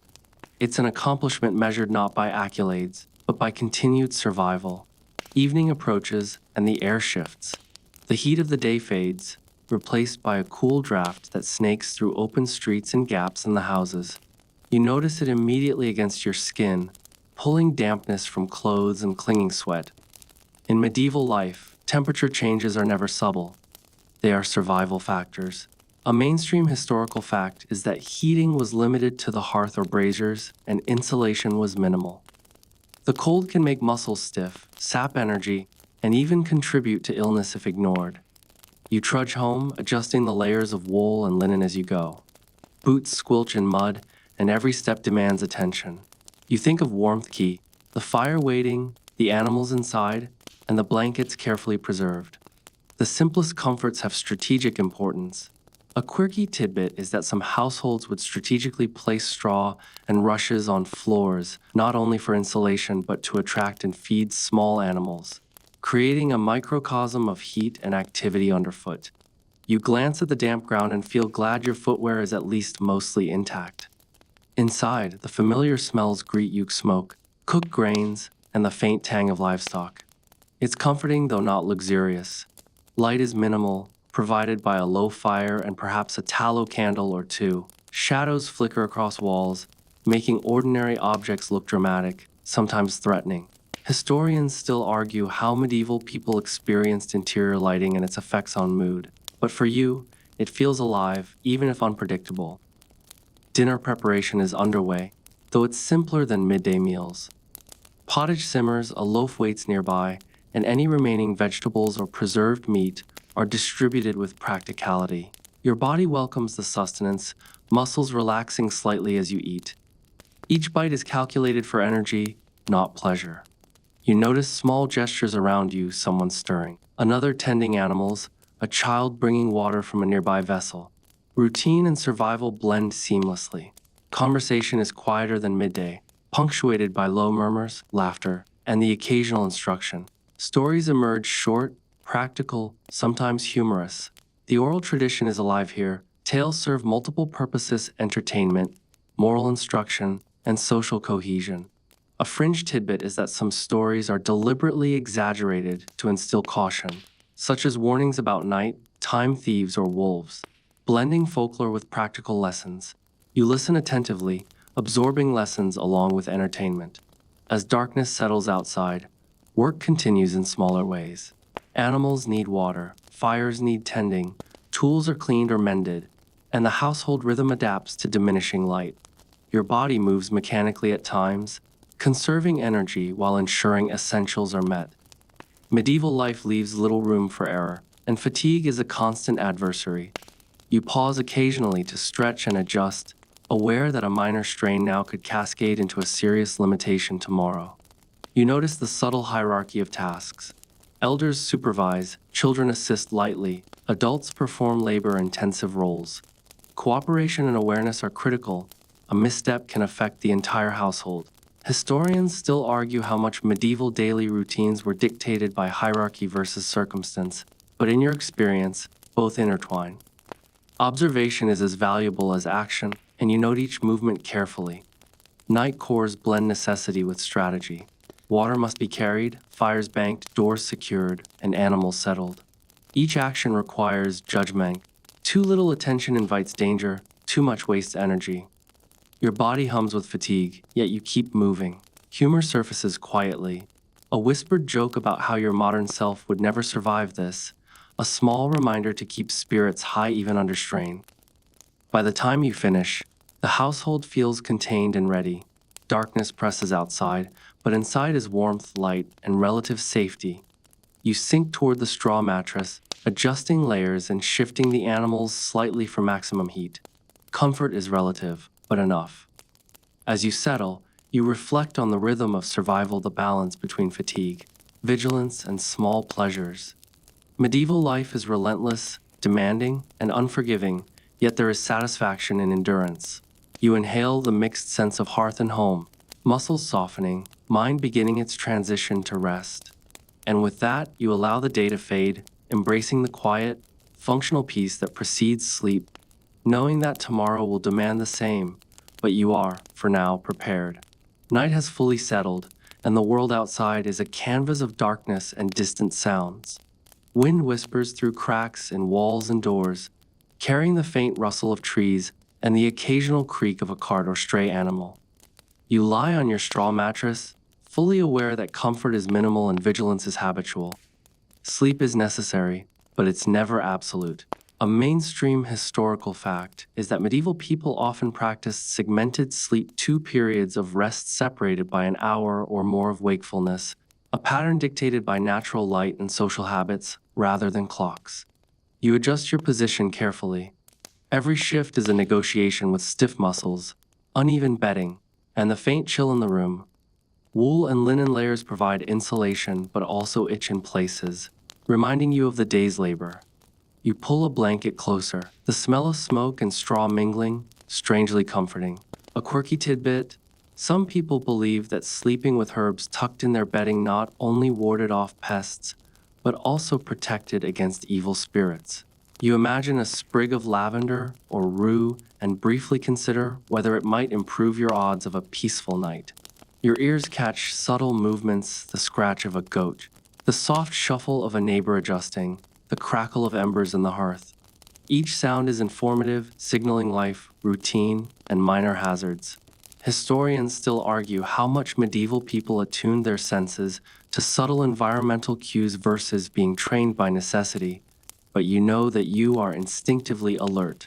Sleep is never indulgent, it's a pause between necessary actions. Hunger tugs faintly at your stomach, a reminder that meals are rationed. Calories measured in experience rather than enjoyment. You recall the bread and pottage from earlier, each bite calculated to sustain energy for long hours ahead. Food security is always present in your thoughts, even as the body rests. Modern snacking, unrestricted and convenient, feels absurd in comparison. You smile slightly at the irony. Your mind drifts to the quiet social rituals of the night. Whispers, prayers, and the occasional cough fill the room with subtle human rhythm. Everyone shares space, intimately warmth, scent, and the low hum of life blend together. Privacy is secondary to survival. Bodies share heat and vigilance. It's not always comfortable, but it's functional. You think of safety doors latched, animals settled, fire banked. Each precaution is deliberate, a small act of foresight. Medieval life leaves little room for error at night. Even minor miscalculations, an open door, a neglected hearth, can ripple into serious consequences. A light joke crosses your mind, you might not survive a single night unprepared. Yet here you are, doing better than most imagined. Your breathing slows as the body yields to exhaustion. Muscles loosen slightly, though stiffness remains. You focus on warmth, positioning, and the rhythmic sound of life around you. The house feels alive in its minimal wake, shadows dancing across walls, embers glowing faintly, animals shifting in their straw. There is reassurance in these small signals, no immediate danger, all necessities met for now. Dreams begin to drift in, not vivid or fanciful, but practical imagined tasks, remembered events, micro calculations for tomorrow. They are extensions of the day's vigilance, rehearsals of survival strategies. Historians still debate how much medieval people dreamed versus ruminated while resting, but you feel both here, your mind active, even as the body seeks release. You notice the interplay of cold and warmth, of discomfort and safety. The straw mattress offers minimal softness, but it is sufficient. Your wool layers scratch, your limbs ache, yet the fire's residual warmth and the proximity of companions create a fragile cocoon. It's enough to allow descent into partial rest. Outside, night presses against the walls, unyielding and impartial. Inside, you sink deeper into the shared rhythm of survival, aware of your body, your surroundings, and the faint pulse of the household. Sleep is neither luxurious nor complete, but it is functional, a necessary interlude before the next day's demands. You close your eyes fully, letting the body and mind surrender gradually. Vigilance remains a faint echo, but for the moment, you are suspended between effort and repose. The world waits, relentless as ever, but tonight, you have earned this fragile peace. Morning arrives with the gentle persistence of inevitability. Light filters through cracks in the walls, golden and indifferent, signaling the start of another day. Your muscles protest as you rise, stiff from uneven sleep on straw and your restless attempts to find warmth in the night. A mainstream historical fact is that medieval people often began their days at first light to maximize daylight hours for work, particularly during planting or harvest seasons. The rhythm of the sun dictated life more than any personal schedule. You pull your layered clothes back into place, adjusting wool and linen against skin still tender from yesterday's labor. Each shift in fabric is a small negotiation with scratchiness and fit, an ongoing reminder that comfort is secondary to survival. A quirky tidbit: some medieval workers believed that wrinkled clothing or improperly folded linen could attract bad luck, so tightness, even if uncomfortable, was sometimes practiced as a charm against misfortune. You straighten your tunic with a wry thought about modern laundry conveniences. Breakfast is quick, functional, and predictable: bread, pottage, perhaps a small piece of leftover meat or cheese if available. The act of eating is both ritual and fuel, a calculated preparation for hours of demanding work. Historians still argue how varied diets truly were for ordinary people, with archaeological evidence suggesting occasional indulgence but mostly repetition. You nibble carefully, savoring warmth more than taste, mindful of conserving energy for the day ahead. Outside, the town stirs gradually. The air carries a mix of smoke, damp earth, and livestock, familiar yet alive with movement. Animals shuffle, neigh, and cluck, demanding attention and routine. Their presence is functional, providing warmth, security, and in some cases, companionship. You move among them efficiently, aware that missteps can result in injury, lost effort, or spoiled food. Adaptation is constant. Labor begins almost immediately. Fields, workshops, streets. Every space requires attention. You haul, lift, sweep, and bend, muscles remembering sequences even before your mind does. Repetition has made endurance second nature, but the body still signals fatigue. A fringe tidbit: some medieval laborers used small charms or talismans for protection during heavy work, believing that spiritual support could reduce accidents or exhaustion. You glance at a knot tied in a rope, half jokingly imagining it might serve this purpose. The environment dictates pace. Muddy paths, uneven terrain, and sudden weather shifts require constant vigilance. Heat, cold, and moisture interact with your clothing, skin, and energy, creating small challenges throughout every task. Historians still argue how much people adapted physically versus culturally to these conditions, but experience confirms both. You measure each movement, adjusting grip, posture, and breathing to minimize strain and risk.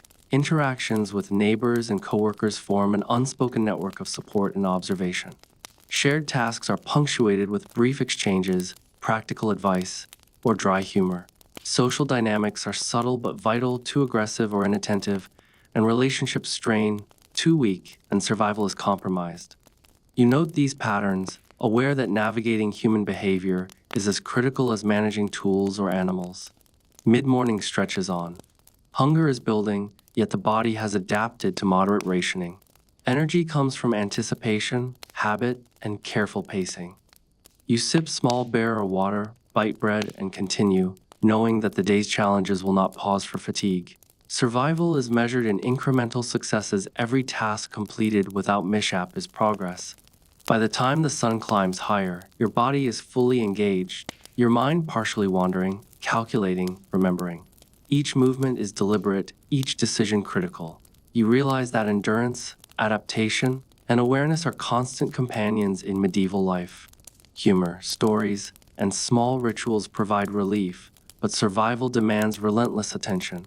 And as the day stretches before you, you accept the unglamorous truth: medieval life is physically exacting, mentally engaging, and morally instructive in ways modern comfort rarely replicates. You trudge forward, fully aware that every step, every gesture, every breath is part of a continuum that has sustained countless people before you, and will demand everything from you again tomorrow. The midday sun sits high, baking the streets and fields in a persistent warmth that's both energizing and exhausting. Sweat clings to your back and drips into your eyes, stinging faintly. A mainstream historical fact is that medieval laborers often timed heavy fieldwork for cooler parts of the day. Morning and late afternoon, while midday could be reserved for lighter tasks, eating, or maintenance. Today, however, your schedule offers little mercy, and every motion demands attention. You pause briefly, wiping your forehead with a rough linen cloth, taking in the rhythm around you. Neighbors work in tandem, some hoe rows, others carry water, while children scurry to deliver tools or fetch supplies. The air is thick with dust, sweat, and the faint tang of livestock. A quirky tidbit is that dust was such a constant companion that people sometimes believed it could ward off small pests or even evil spirits, adding a faintly mystical twist to practical work. You snort softly at the thought, then refocus. Fatigue begins to sharpen your awareness rather than dull it. Every misstep, dropped tool, or sudden animal movement could result in injury. Historians still argue how chronic exhaustion impacted medieval mortality versus acute accidents, but the evidence is clear: the day punishes laziness. You shift your grip, adjusting posture and weight distribution, and continue moving with deliberate care. Food from earlier meals has dulled immediate hunger, but you know another break is inevitable. You set a pace that balances speed and endurance, mindful of conserving strength for tasks still to come. The mind engages in subtle multitasking, tracking progress, scanning for hazards, coordinating with others, and occasionally rehearsing small internal jokes to keep morale high. Humor is a survival skill, even if it's internal and brief. As you work, you notice how tools have worn into extensions of your hands, The scythe, spade, or wooden rake feels familiar, almost part of your body. Proper maintenance is critical. A dull blade or loose handle could cost hours or even cause injury. You examine edges, tighten bindings, and adjust angles. Even minor negligence is costly. A fringe tidbit is that some medieval craftsmen carried secret techniques, passed orally to prolong tool life, often guarded jealously within guilds or family lines. Your muscles protest, signaling both exertion and adaptation. Fatigue is heavy, but so is knowledge, knowing where to place feet, how to leverage strength, and when to pause. You notice the sun's glare reflecting off uneven surfaces, shadows shifting subtly across the land, and adjust posture to maintain precision. Sensory awareness is constant, an unconscious survival practice. Around you, social dynamics operate quietly but persistently. Experienced laborers monitor the rhythm of newcomers, offering guidance or corrections. You observe gestures, tone, and subtle cues, learning who can be relied upon and who must be monitored. Historians still debate how formal versus informal training shaped skill acquisition, but you know observation is your best teacher here. By mid-afternoon, your stomach rumbles faintly. You sip water from a shared vessel, eat a small portion of bread, and continue. Energy management is strategic, indulgence is a liability. The environment demands negotiation. Temperature, uneven ground, labor intensity, and social expectations all influence movement and decision-making. Even small lapses can cascade into significant consequences. You glance toward the horizon, noting clouds and the angle of the sun. Weather is a silent overseer, capable of transforming minor discomforts into life-threatening challenges. Medieval life rewards constant observation and adaptability, skills honed through experience, necessity, and a little superstition. You adjust your tools and pace, preparing for the final stretch of labor before evening routines begin. And as the sun begins its descent, signaling a shift from relentless work toward the slower cadence of preparation for night, you feel a mixture of exhaustion and satisfaction. Each motion, each calculated choice, each quiet joke or observation is part of the continuous, unforgiving rhythm of medieval existence. You've survived this midday, and the lessons of adaptation and endurance remain etched in both body and mind. The afternoon wanes, and a cooler breeze drifts across the town and fields, brushing against your slicked skin and reminding you that evening approaches. You welcome it, but caution persists. Temperature swings are more than uncomfortable, they can be hazardous. A mainstream historical fact is that medieval people adapted their daily schedules to natural light and seasonal temperatures, working more intensely in cooler hours and conserving energy when heat peaked. You adjust your pace accordingly, muscles humming with both fatigue and efficiency. You notice subtle changes in the environment, shadows lengthen, animals begin their pre-night routines, and townsfolk adjust chores in preparation for darkness. The livestock moves restlessly, and the smell of wet earth mingles with smoke from hearths already lit. A quirky tidbit is that some medieval communities timed certain chores, like laundry or grain grinding, according to wind direction and sun angle, believing that doing so minimized work and maximized efficiency.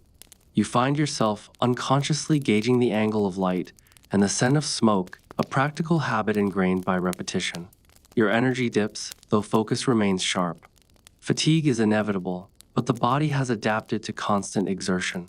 Every movement requires calculation. A slip in mud could topple a load, injure a limb, or spoil stored food. Historians still debate the long-term effects of such relentless physical labor on lifespan, yet your lived experience emphasizes that short-term awareness is crucial to survival. You glance around at neighbors and fellow laborers. The unspoken social code dictates who works where, when, how. Experienced hands correct technique gently, while novices learn quickly or risk reprimand. Humor and light banter are rare but valuable, helping maintain morale despite physical strain. A small, dry joke flickers through your mind about how medieval team building involved sweat dirt and very few breaks, nothing like modern corporate retreats. It elicits a small, private smirk. As evening approaches, chores shift subtly from intense labor to maintenance and preparation. Fires are tended, tools repaired, and animals fed one last time before night fully sets in. The smell of cooked grains and small bits of meat begins to mingle with residual smoke from daytime fires. Hunger signals a reminder dinner is soon, but rationing remains crucial. You sip water cautiously, conserving energy and hydration. Your body feels the cumulative strain of the day. Shoulders ache, hands are calloused, and every joint protests the hours of repetitive motion. Yet there is pride in endurance, satisfaction in competence, and the small joy of tasks completed efficiently.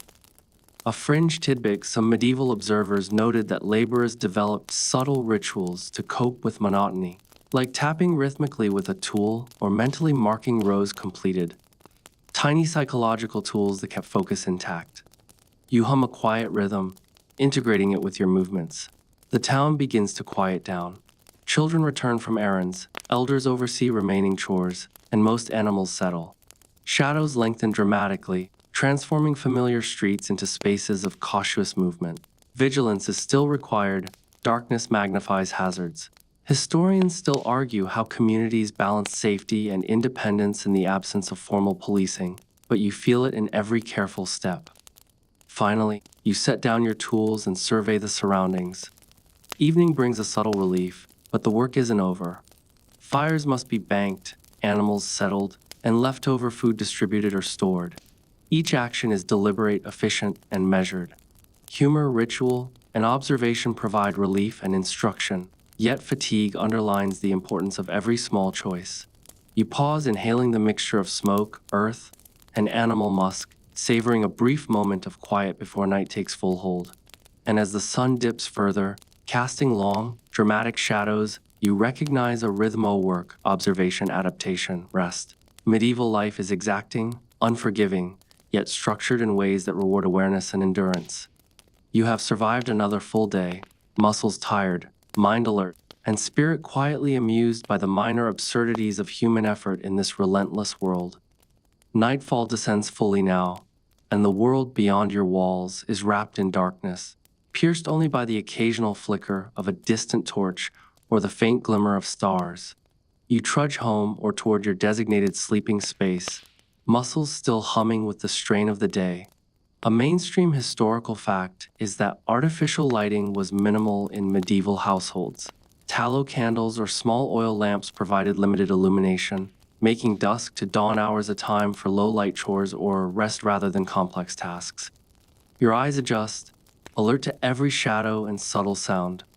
You step over uneven ground and stray straw, mindful of small hazards that could undo your careful day's work.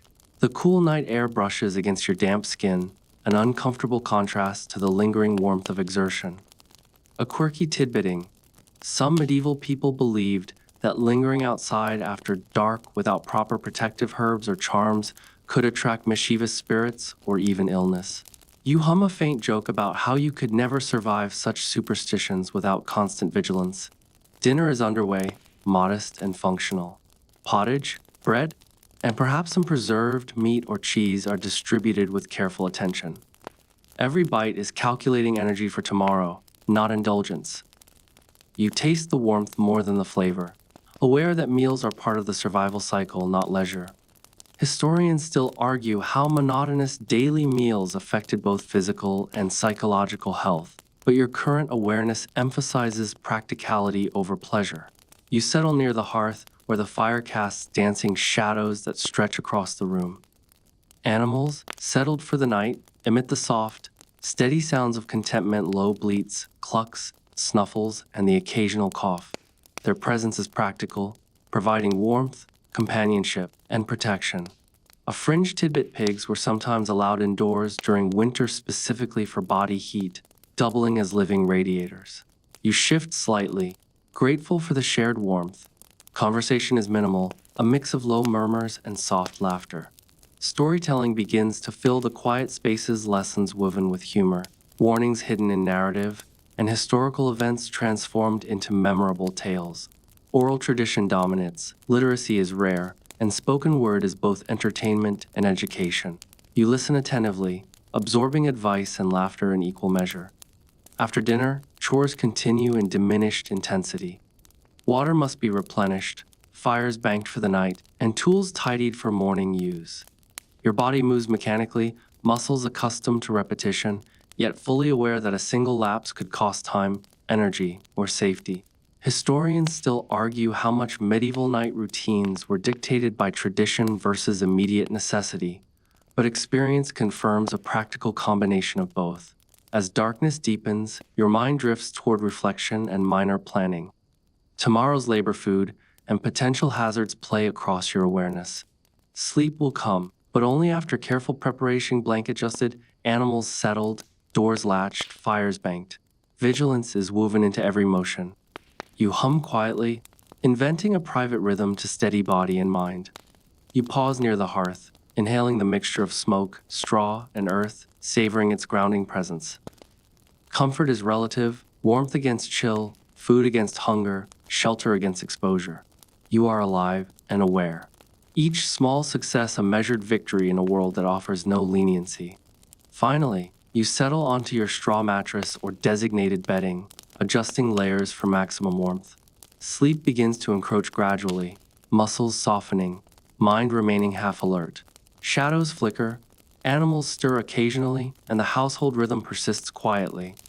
Medieval night is both sanctuary and test, and you navigate it with careful attention, humor tucked quietly behind exhaustion, and a deep understanding that survival demands constant vigilance, even in repose. The night stretches deep and enveloping, with only the faint flicker of embers or distant torchlight breaking the darkness. You lie awake for a while, listening to the quiet symphony of a medieval household, settling into rest G, the gentle breathing of animals, the low murmur of neighbors, and the occasional creak of timber. A mainstream historical fact is that medieval people rarely experienced uninterrupted sleep. Segmented sleep was common, with periods of wakefulness in the middle of the night for chores, prayer, or observation.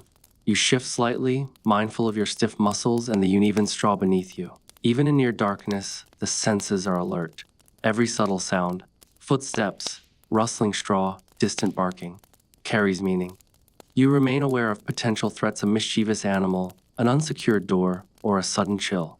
A quirky tidbit: some medieval households kept small bells or wind chimes to signal movement in the night, doubling as both entertainment and early warning devices.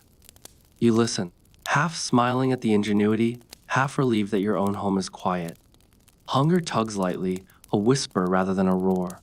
You remember the earlier meals: bread, pottage, maybe a small piece of cheese or meat. Rationing and caloric planning are continuous mental exercises.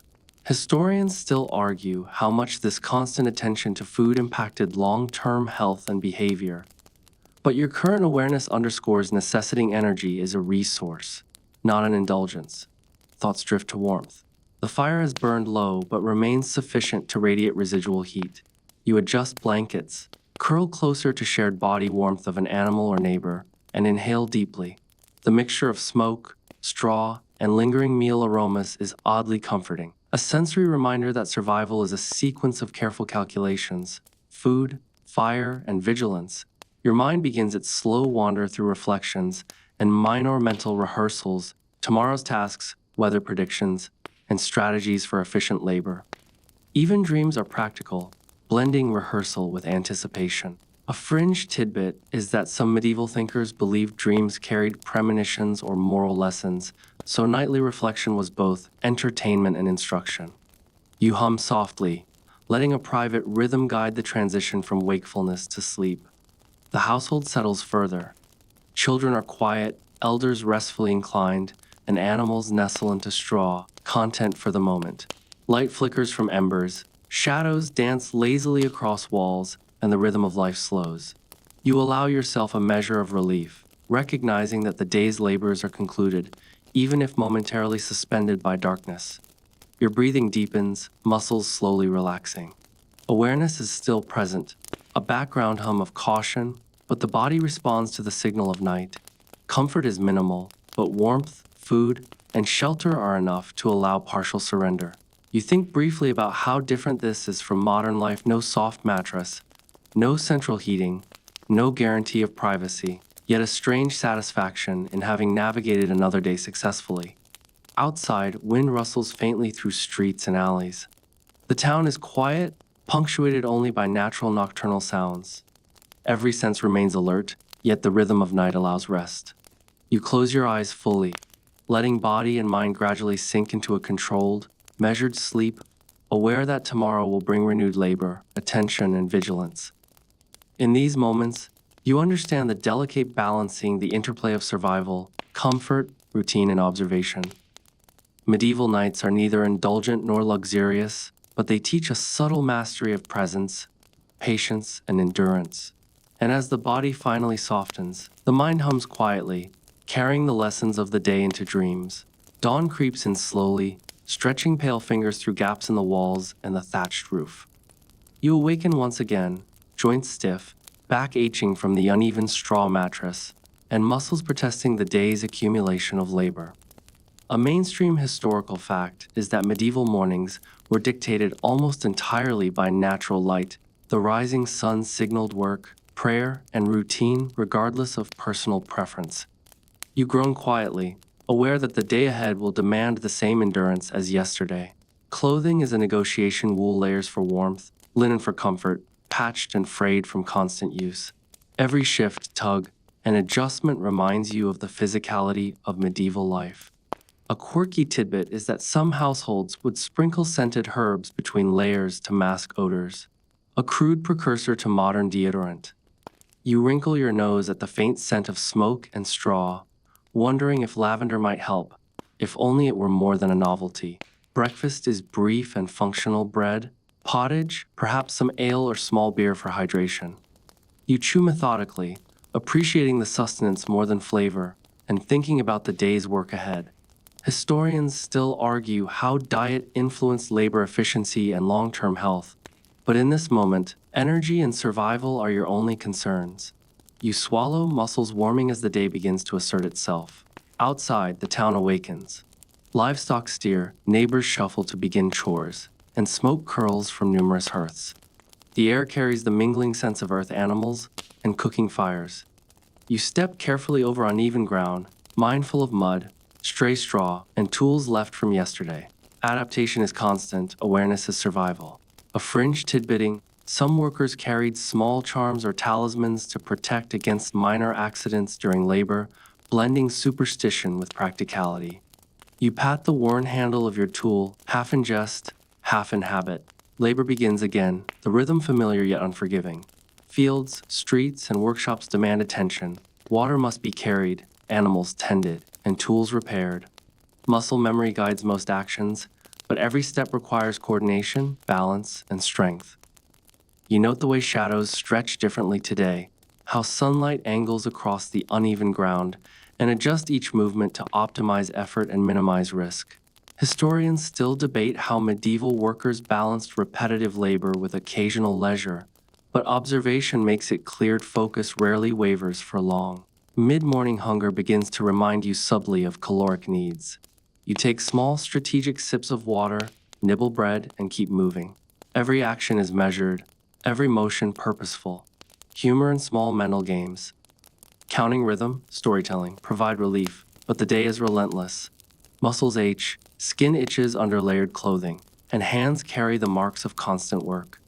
Yet there is satisfaction in competence, the quiet pride of completing tasks correctly and efficiently.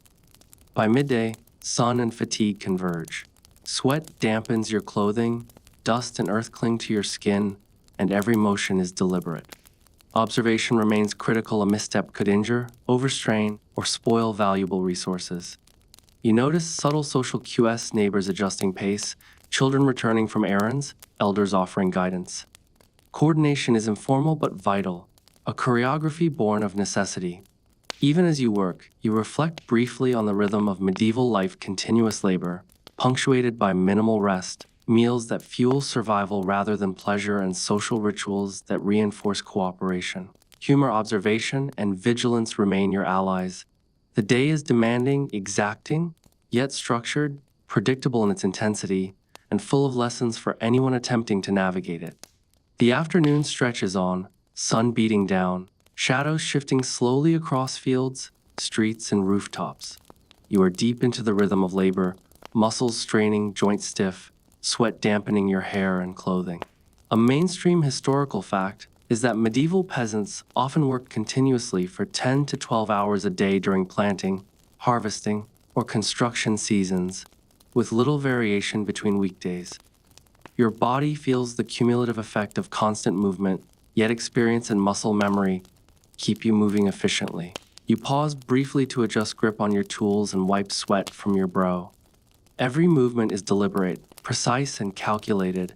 The ground is uneven, the tools demanding, and even minor miscalculations could result in injury or lost productivity. A quirky tidbit: some laborers would tie small bells to their tools or clothing to monitor rhythm and pace, using the sound as a subtle feedback loop to prevent overexertion. You hum a private rhythm in response, finding a small sense of control in the chaos. Hydration is sparse but vital. Water is drawn from nearby wells or shared vessels. Ale and small beer provide safe liquid intake, and you sip cautiously, aware that overindulgence could disrupt efficiency. Historians still debate the nutritional adequacy of medieval diets, particularly for laborers, but the need to maintain energy is undeniable. Each mouthful fuels the next series of repetitive, exhausting tasks. Social observation remains critical. Neighbors, children, and elders are all part of an intricate web of interdependence. Instructions, subtle corrections, and shared knowledge circulate constantly. You notice gestures, small exchanges, and timing adjustments that allow the household or team to function smoothly. A fringe tidbit: some villages held informal competitions during work, like speed in howing rows or carrying water, to incentivize productivity while maintaining camaraderie. You imagine joining in, smirking at the absurdity and motivation combined. Fatigue becomes more pronounced as the sun reaches its zenith. Muscles ache, back stiffens, and joints protest. Yet repetition and adaptation provide endurance. You notice the small victories: efficient tool handling, smooth coordination with others, and subtle adjustments to conserve energy. Each success is an incremental win in the ongoing challenge of survival. Your mind occasionally drifts, yet it always returns to awareness of the environmental, uneven terrain, shifting shadows, potential hazards, and subtle changes in the animal's behavior. Vigilance is constant, even when the body feels drained. Historians still argue how much mental fatigue influenced medieval accidents or errors, but firsthand experience emphasizes that attention is the first line of defense against disaster. As the afternoon deepens, subtle environmental cues guide your pace. Clouds gathering signal potential rain, the wind shifts, and the temperature begins its slow decline. You adjust work accordingly, moving heavier loads while lightening steps where footing may fail. Practicality dictates all decisions. Comfort is secondary, almost non-existent. Humor again surfaces quietly, a mental joke about your modern self and the luxury of air conditioning, softening the relentless reality. By late afternoon, the cumulative demands of heat, labor, and vigilance press fully upon you. Yet there is pride in endurance, satisfaction in measured efficiency, and a quiet amusement in the small absurdities of medieval life. You notice the subtle interplay of work, observation, and strategy that governs survival, a dance as intricate as any modern schedule, though far less forgiving. As the sun dips toward the horizon, the golden light softens, casting long, dramatic shadows across streets, fields, and thatched rooftops. The heat of the day eases, replaced by a cool, sometimes biting breeze that seeps through worn clothing and scratches at your skin.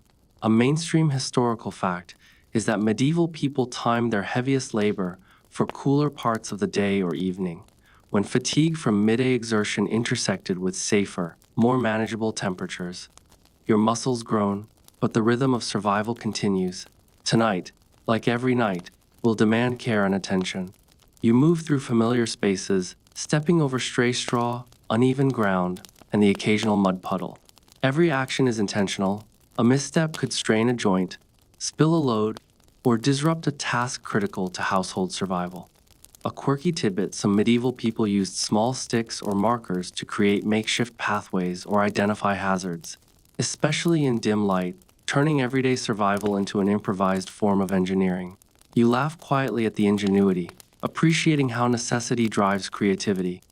Hunger tugs, though food from earlier meals has provided sufficient energy to keep moving.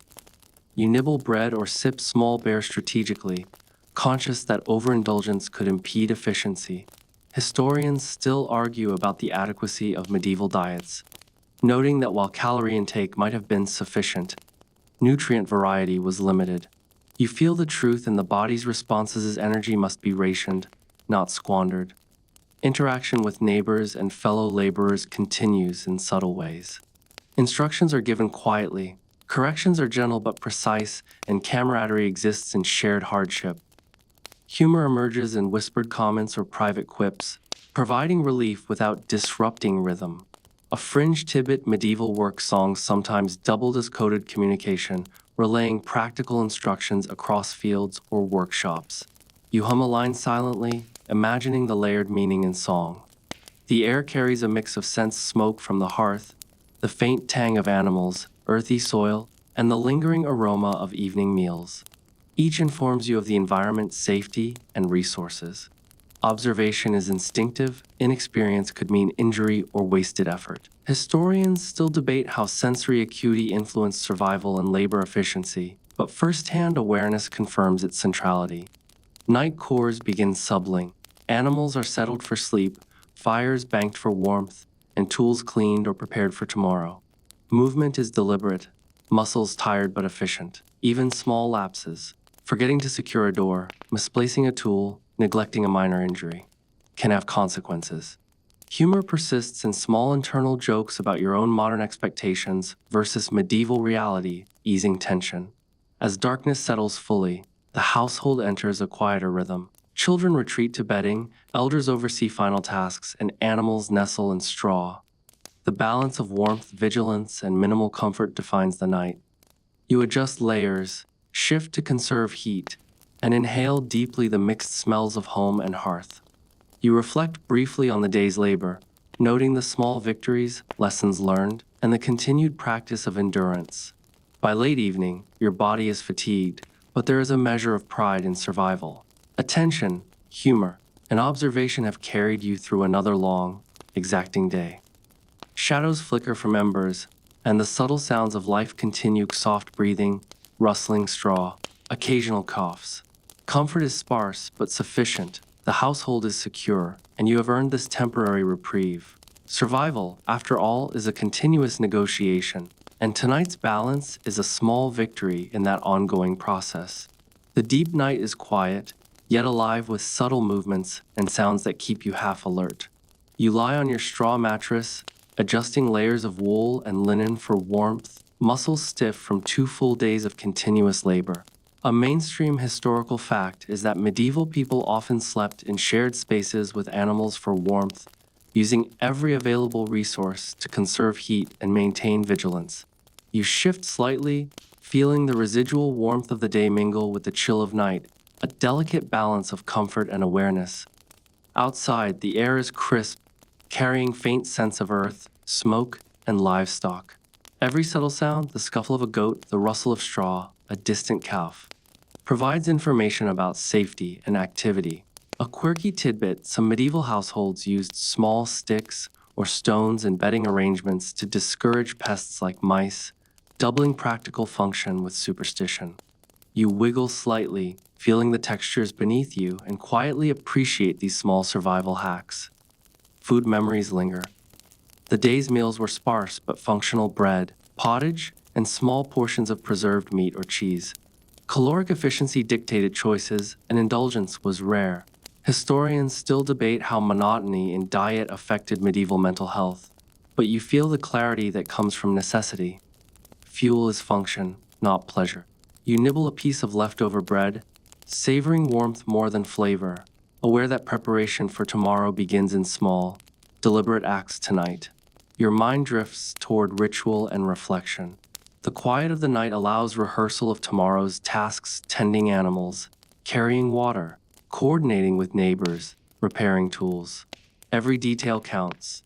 A fringe tidbit is that some medieval thinkers believed silent reflection or whispered prayers at night could avert misfortune, blending superstition with practical mental rehearsal.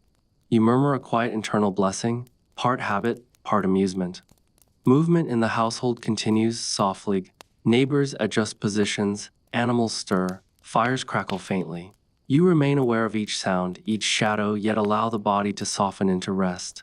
Observation and vigilance coexist with gradual relaxation.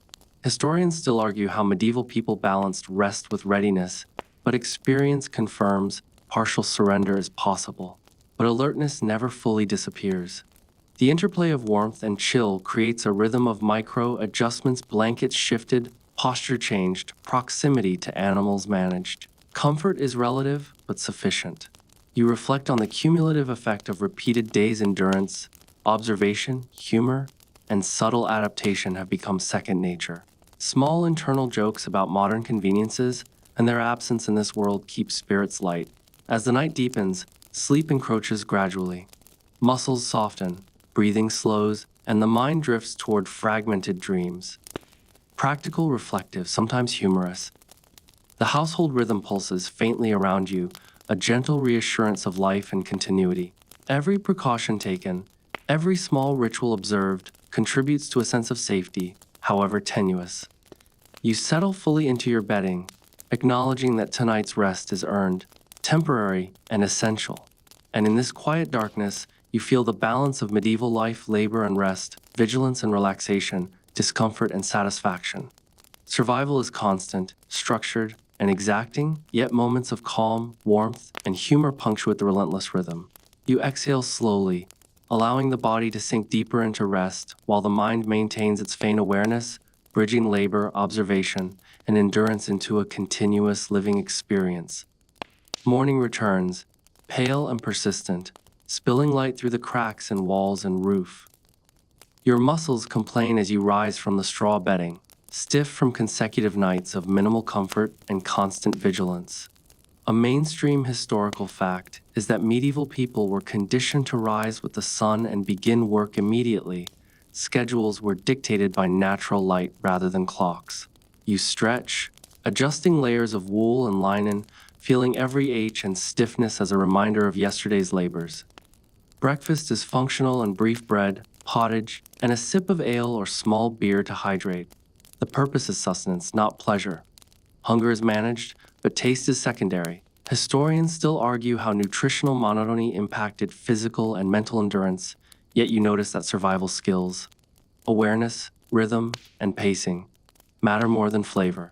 A quirky tidbit: some medieval households kept leftover crusts and crumbs for quick energy boosts, especially for workers or children on the move.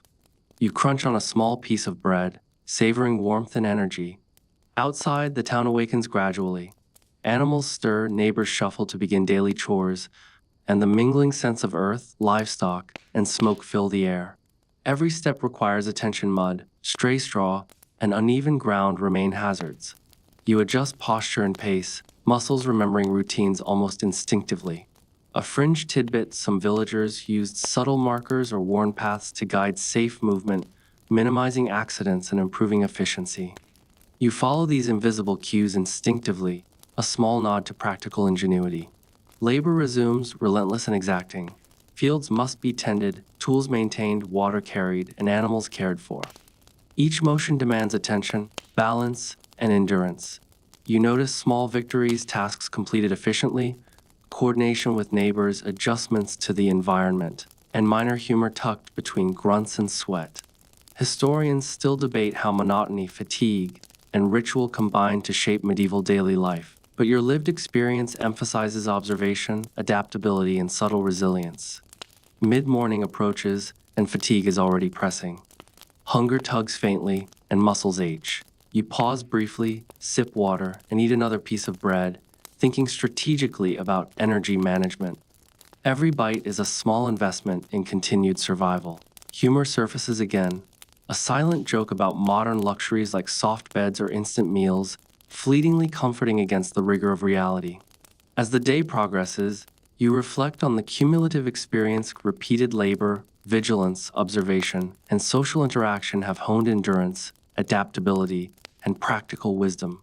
Medieval life is a delicate balance between effort and preservation, discomfort and satisfaction. Tasks are repetitive but never trivial, each motion carries purpose, and each choice contributes to survival. By afternoon, the rhythm of work, social coordination, and environmental awareness continues unabated. Small rituals, whispered jokes, and internal strategies maintain focus and morale. Every step, gesture, and thought is calibrated to efficiency, endurance, and survival. You notice the interplay of strength, observation, and humor, realizing how subtly these elements sustain life in an exacting, unforgiving world. As evening approaches, you begin to prepare for night fires tended, animals settled, tools cleaned, and bedding arranged. Each action is deliberate, ensuring safety, warmth, and readiness. Sleep will be partial and segmented, but for now, vigilance eases slightly.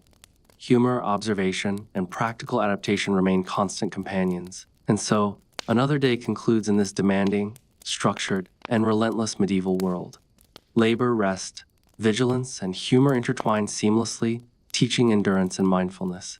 You pause briefly, inhaling the sense of hearth, straw, and earth, acknowledging the achievements, challenges, and lessons of survival before finally allowing yourself the fragile, earned relief of rest.